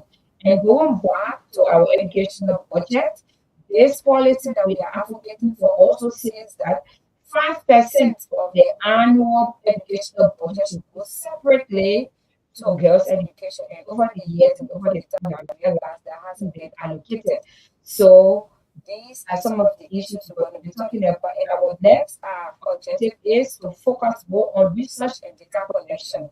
So we believe and we know that in Liberia, documentation, having facts, information on the educational sector and other sectors is a challenge. So with this project, we have been working and ensuring through the Ministry of Education, providing support to them through the data collection. So we have been working with them to collect this data to know how many girls are in school, how many completed school, how many were retained, and all of that. We have been looking at the graduates as well. And lastly is to ensure, right, the effective monitoring. Yes, so it's not just to do the activity, it's not just to talk about the policy. Well, how are we documenting? How are we ensuring that the policy is taking effect within the various schools, within the various counties, and all of that? And lastly is to strengthen our coordination and capacity building. That has to do with the different groupings that you see sitting around the table here, because we know that Hope and Payumi, that is the primary young initiative alone, cannot be the one to take up the advocacy journey to yield that result. So we thought it was a form of consulting with other educational stakeholders and individuals, organizations that are working on educational issues to come on and join the process that we all advocate for this policy to become a reality in our society. Thank you. Thank you for the overview. But let's hear from each member of the team, their interest and involvement with the project. Yeah, so I'm very much interested when I was given the invite to be a part of Educate Her project, because the issue of girls' education in this country is something that we have to prioritize. Most of us, we have been in the environment, we've been engaged in schools. Our girls' attendance in school at first, 2010 down, coming 11, 12, 13, we've been experiencing a very low enrollment, teenage pregnancy, and so many gaps that have been existing before. So with the Paramount Young Women and Hope coming together to build that consultant, I saw the need, or our institution saw the need that we join this advocacy to push forth the policy on girls' education, national policy on girls' education. And that policy has so many issues that addresses the needs of girls. But had those policies been met, we said no. Those indicators, those indicators that within the policy we have over 16 indicators, but not all of them have been achieved. So per our strategy for phase 2 this year, will be looking at those different issues that we can elevate the conversation with national government to increase the issue of budget. So we'll be doing budget advocacy. That's one of our paramount goals we're going to be using. And more to that, I think how I earlier stated, we have never experienced data on girls' education. So one of the good things that the policy, that the coalition have done, or the consortium, we have been able to develop. Very soon it will be published. We have been able to develop the dashboard on girls' education. So wherein development partners, civil society can access those information as it relates to girls' education in terms of attendance, retention, and completion. So these are key issues that we want to see, because when you have an educated citizen, you achieve a lot, and specifically on girls' education. That's good. Thank God, sir, my first child there.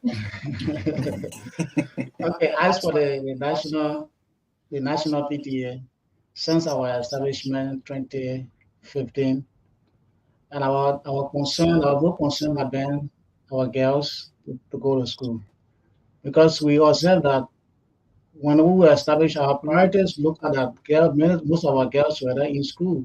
Some of them got pregnant and dropped from school. The enrollment was very low in the classroom, and we observed that the barrier to some of those things due to financial constraints. Some were at early marriage, teen pregnancy. So we will observe those things, and the national PTA also joined the advocacy in that with that direction, and make sure that let the policy be adhered to, and also that will help to protect our girls, encourage them to go to school so that we can have more girls in the classroom. And since the advocacy began, at least there are a little bit of improvement now within the classroom. And I went to the Ministry of Education to concern. We also started supporting girls' education through the GP process.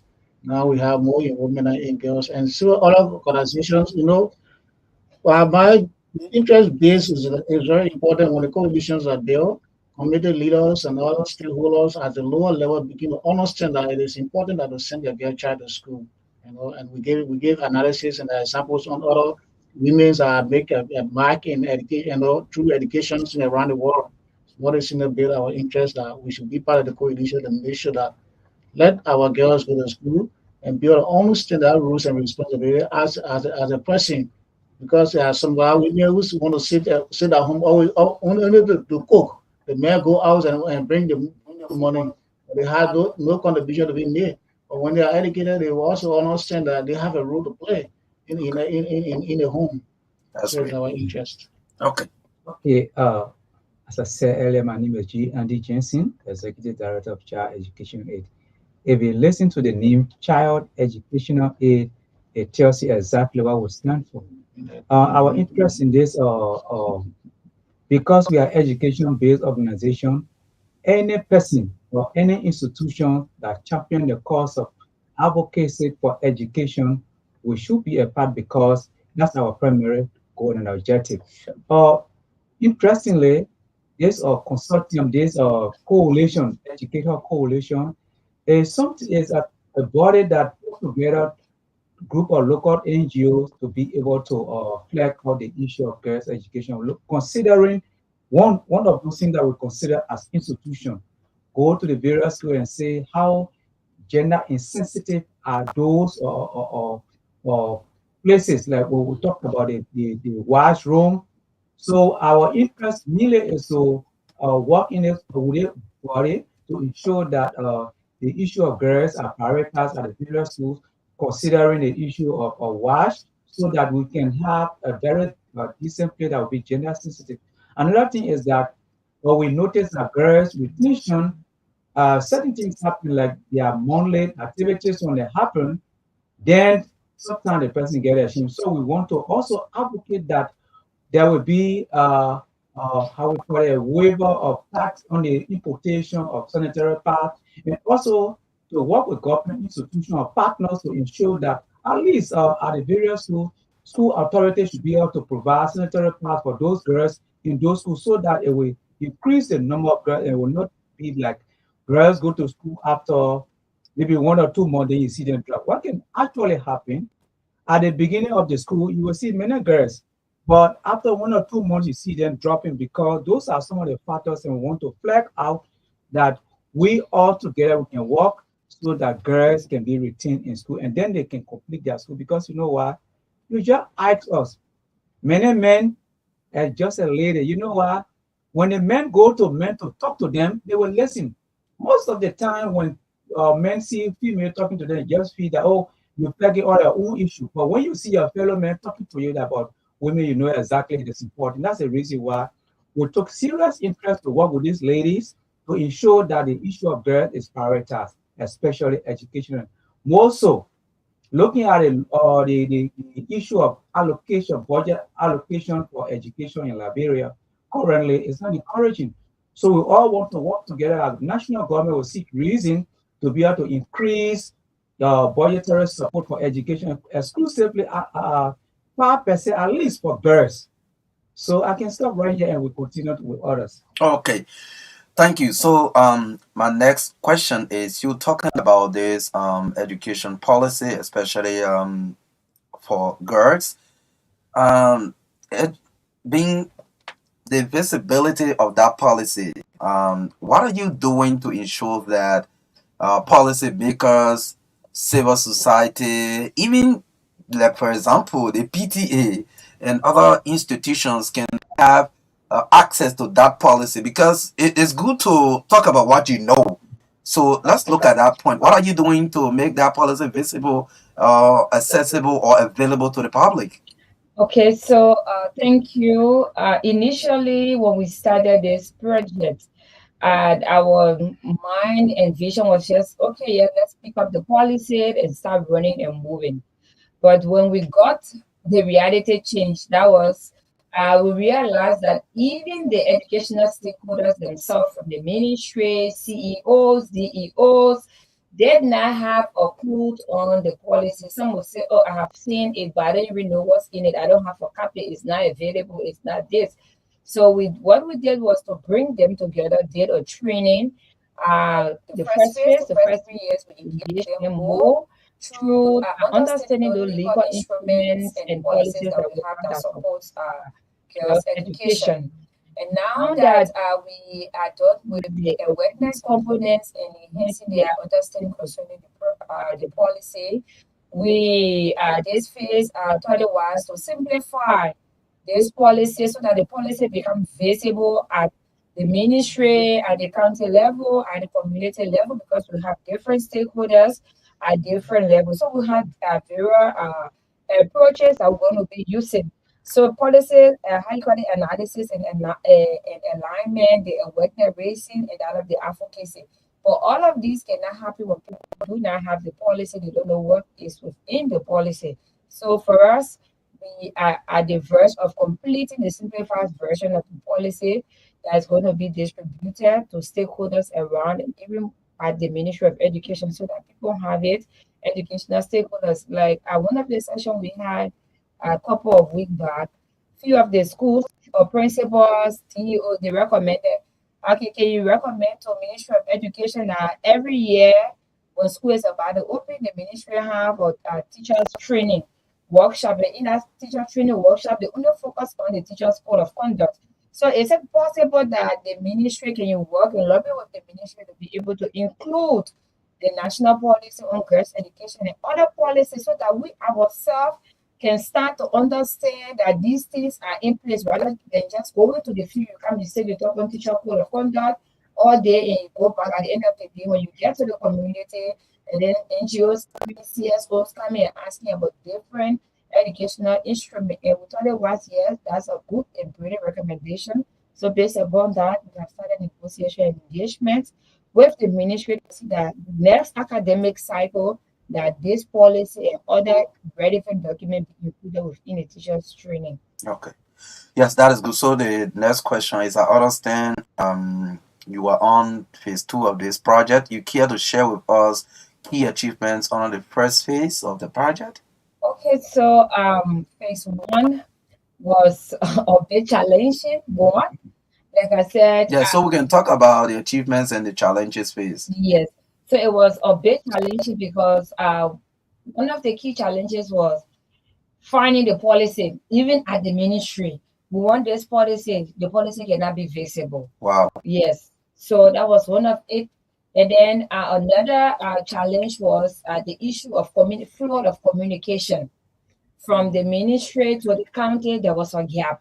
So the end of project assessment reports helped us to realize there was a gap in the flow of communication, which did not actually provide the proper dissemination of information from the project to the direct beneficiaries. But going forward on the achievement, what we were able to do, one, as a coalition, we were able to make ourselves visible in those national spaces like the LEG meeting, which is the local education groupings that is being held every month, where all of the donors, partners, educational stakeholders meet to discuss educational issues. We have been in that space and been able to promote the issue of the policy. I remember during the GPE compact development, the issue of gender was not mainstream. Looking at the national policy on girls' education with our involvement, that issue was then able to were able to pull forth the policy. And now in the GPE LEG meetings, you will see them talking and referencing the national policy on girls' education because the policy was actually totally dogma. Another achievement for us was to establish a website called the Education website. So when you go on that website, you're going to have information, the data that has been collected from the ministry is being cleaned up by them, and they will post it on that website. The county. So for example, if you want to get information about number of female students in Gbapolo County, you just go and type in Gbapolo, and then you access all of the different informations and things that you need. Another thing we did as part of our achievement, we know data collection require technology. So to help and contribute to the ministry to make the work more smooth and easier, we're able to provide some support to them where we provided 16 laptops because there are 15 counties. So you know, ask why 15 provided 16. Know that Monserrado County have Upper Monserrado and Lower Monserrado. They have 2 DEOs because they are one of the largest or the largest county and with most schools. So they have 2 CEOs. So that's how the laptops became 2 for Monserrado County. Another achievement was to support and contribute to the Ministry of Education in printing out the academic school calendar for 2023 and 2024 as well. So there are other achievements, a lot of achievements. Is the first, enhancing the citizens' understanding on the policy and making people know that there is a policy that exists called the National Policy on Girls' Education. Okay. Yes, somebody want to add? Yes, in addition to the achievement, we have local women groups who were trained and also joined the advocacy and in ensuring that the policy are being explained to community people, even schools. We also visited schools and people were trained in the 15 counties so they can be knowledgeable on the policy document, that is the National Policy on Girls' Education. Okay. So additionally, we were able to have some meetings with PTAs at Team Focal Mission and several other places to be able to get school authority aware of the policy and also to help implement the policy so that every person going to school will know how teachers and students supposed to have, they're supposed to operate at the school, and also the development of the county action plan. That was another achievement. You know, this project brought together a good number of civil society who even make the voice louder than what it has been. So that's another success. Okay, that is great. So, having experienced though some level of success and the numerous challenges you need under phase 1 of the project, now you're into phase 2. What are the next steps or new strategies you're putting in place to ensure that some of these challenges, especially based on lessons learned, can be overcome? Okay, so We have our strategic approaches that we're going to be using in this phase 2. One has to do with we're going to maintain the data collection or data analysis, because we know with data we are more informed in doing our work. But then we looked at the policy on girls' education and look at the educational sector plan, which is the ESP. Currently, as we speak, there is a group in Buchanan with the Ministry of Education. There's a whole working session going on that, where revision is taking place, amendment and all of that, and there are some positive changes we are looking at. But then when you look at the educational sector plan, the ESP says that all policies, right, related to education, it supports government interest or buttress government interest on policy documentations that promotes education. So for this phase, our focus going to be looking at aligning the ESP with the national policy on girls' education to ensure, because we believe that what is aligned with each other, we ensure that we believe that this policy is going to be implemented. So when we're going to consolidate, in our consolidating our component, we are going to be mapping all corresponding strategies to develop comprehensive gender response transformative implementation plan. So we left a group of people, DEO, CEOs, is nationwide from the 15 countries who have been doing this training, where they have been coming up collectively with strategies for engagements. So we don't want to sit and impose, say, okay, you do it this way and it doesn't work. No. So lesson learned, we learned that when more people come in with their ideas from the community for effective engagement and sustainability, the community is going to take on more ownership. So we're going to be working with them in that way to be able to identify strategies for implementation for gender transformative, because we know all of our activities we do is gender responsive. Oh yes, so let's how can we respond? But in the absence of that, what are we doing to prepare ourselves so that it doesn't occur? Or just in case it occurs, there is a mechanism in place.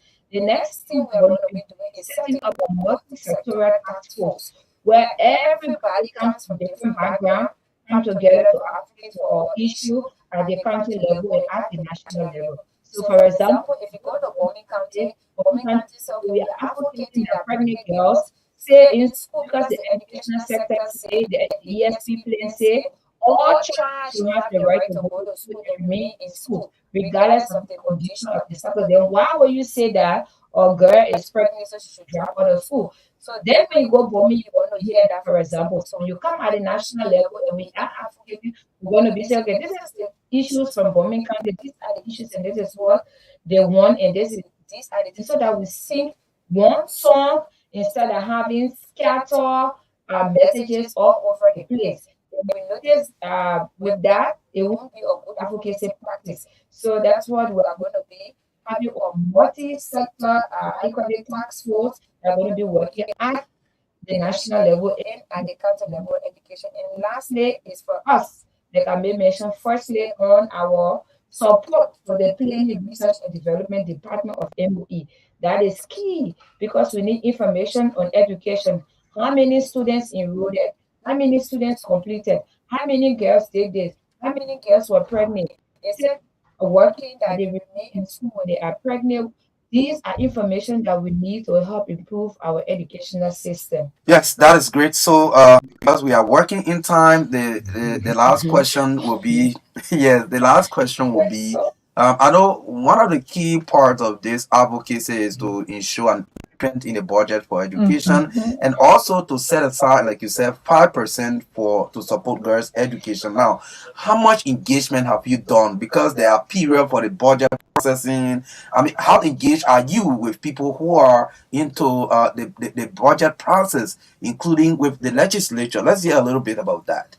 So, before phase 2 could commence, phase 2 just started this year around March, April, May. So we were not actually involved in this just past budget by the European government. For previous government, with the real government, we participated in a lot of stakeholder, and that is the challenge now with the transitional period, because both of the people that we engaged last time on budget preparation, we were in budget meetings and all of that from the Ministry of Finance to the Ministry of Education. Now they have changed. So how be it? We started our engagement again with the new appointed leaders. Since this April, we have started engagement with them at different sectors, at different level, and we are hoping that beginning the preparation of the 2025 budget preparation for education, we're going to be there, even at the county level, because we know that the Reform Act, right, we are also pushing for the localization of that act to be implemented, because once it is implemented, that act says the budget preparation for education starts at the county level. So if it is started at the county level, we already have women groups that are in the counties that are working, that are part of those different groupings, and there are forums that they have within the county. So once that act can be fully implemented, many will have our say and our voices, and by that there will be an huge increment within the educational sector. But notwithstanding, we are also having our own engagement at the national levels. Okay, so let's take a few calls, and then all of you will close later after the callers. We can take a couple of calls. If you are interested in this conversation this morning, you can place your call to 0770 202579, 0770-202579. We have Howard Wilson this morning, Andy Jensen, Edwin Sherman, and Collins Ure. They're all here talking about girls' education this morning. Call us on 0770-202579. Let's talk about it. Very interesting discussion this morning to educate girls in Liberia. Good morning. Good morning, sir. How you doing? Good morning. I'm great. Okay, thank you so much. And I'm Matthew Diokoto calling from Makibi County. Okay. Okay, I monitor the guest in studio, and whatever they are pushing is very salient to our forward movement as a country. And we do believe sincerely that effort needs to be supported to the fullest. And we pray that the new administration see reasons to give them every facet of support that will cause them to excel. And that will bring a total support to the general well-being of our education, and that will mean improvement in our life. So I want to say thank you. I'm going to send them to College and a former student of mine from St. Paul, who is very much determined. And we pray that all the institutions see reason to move forward. That fight is genuine. It's a great day tomorrow. Thank you so much. Thank you so much for joining us. Good morning. Good morning, Maka. Good morning to your team. Good morning. I have to say thanks to your guests, especially the CEO of the United Youth Social Symposium, Collins Ure. Some of the youth here is great. Oh, you slip up. I don't like this. Well, again, please, you can call back. It's rare for women to participate on the phone call. So when we see one, we cherish it a lot. 0770-202579. You can call to make your point. At least let's stick to at least 30 seconds so that we can take a couple of calls. Let's take this one quickly. Good morning. I'll also slip off. 0770-202579 is the number you can call. We don't have the luxury of time. That's the thing with radio. Yes, 0770-202579 is the number you can call. So if we are not seeing more calls coming in, then we will go back to our guest. Okay, this person is back. Good morning. Good morning. I want to say good morning to the peace-loving people of the Republic of Nigeria. This is the voice of G. Rice from Virginia. It's back from Gambasso County, and 240% of Morava this morning. Go ahead. Let me applaud the student guest for the student deliberation. For some of our intelligent education, or kind of education, we are glued to the radio. Let me tell you this morning that they should be focused. They shouldn't mind the criticism and all that stuff. They speak to what they want to do to help this nation. Thank you very much. Thank you very much. Good morning. Please stay away from the noise, please. Good morning. Good morning. This is Paola Janji Johnson from Kingway. Okay, go ahead. I want to extend my thanks and appreciation to those that are taking up that initiative because we notice most of our girls, they just passing around. They are like basis. So to take that kind of initiative for girls to be educated, more especially to our men. So take that, to have that courage and the strength to carry on that initiative. We pray that whosoever that they will meet in order to carry on those things, that it will work.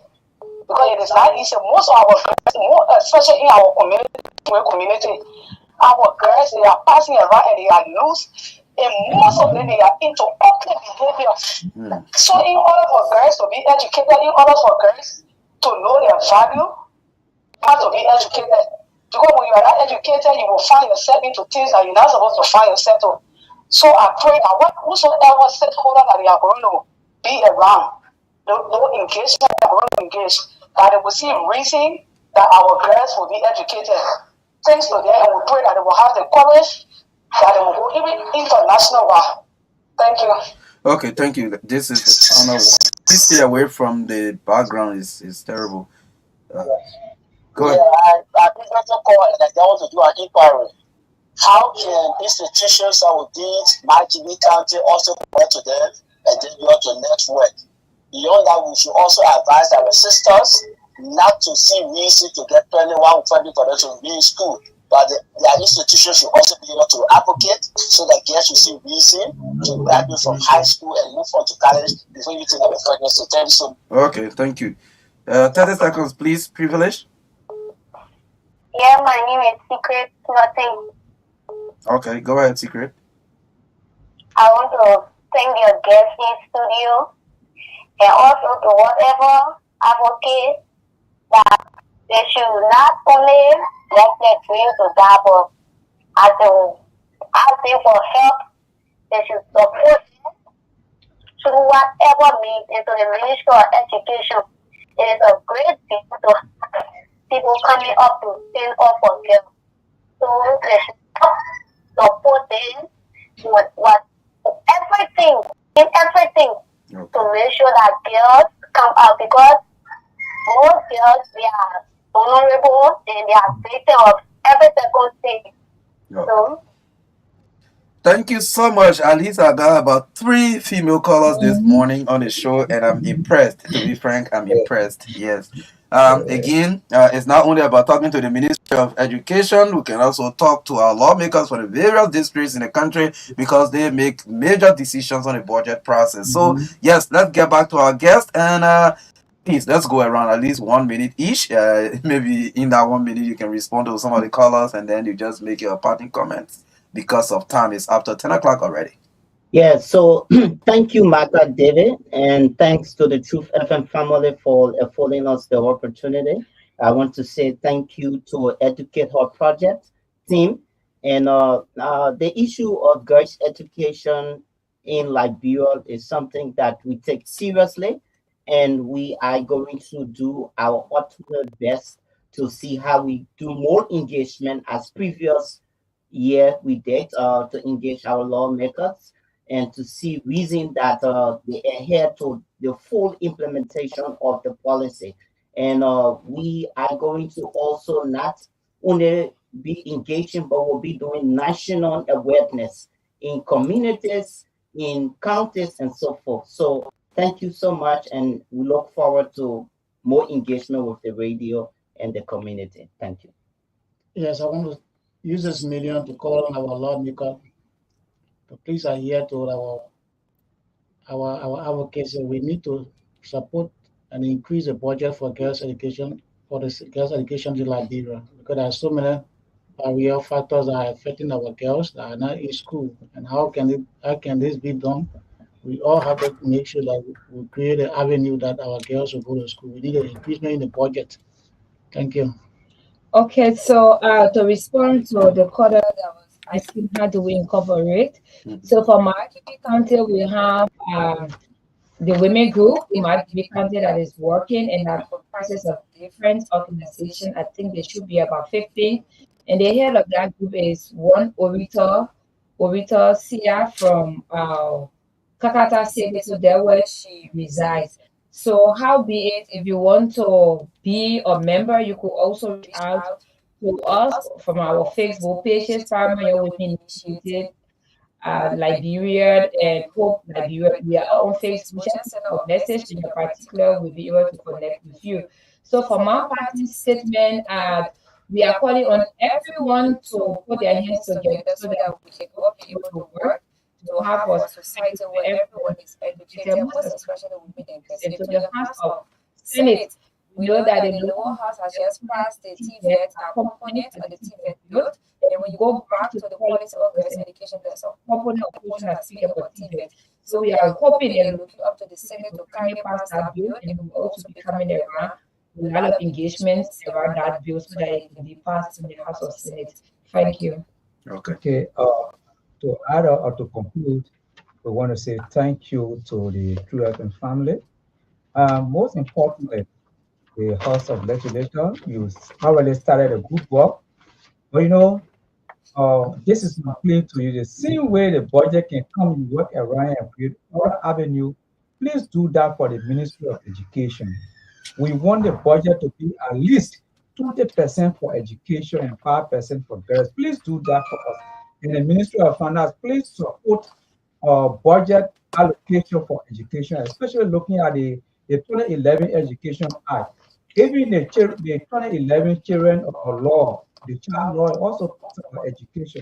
Please make sure that you support these policies so that we all can have a better society.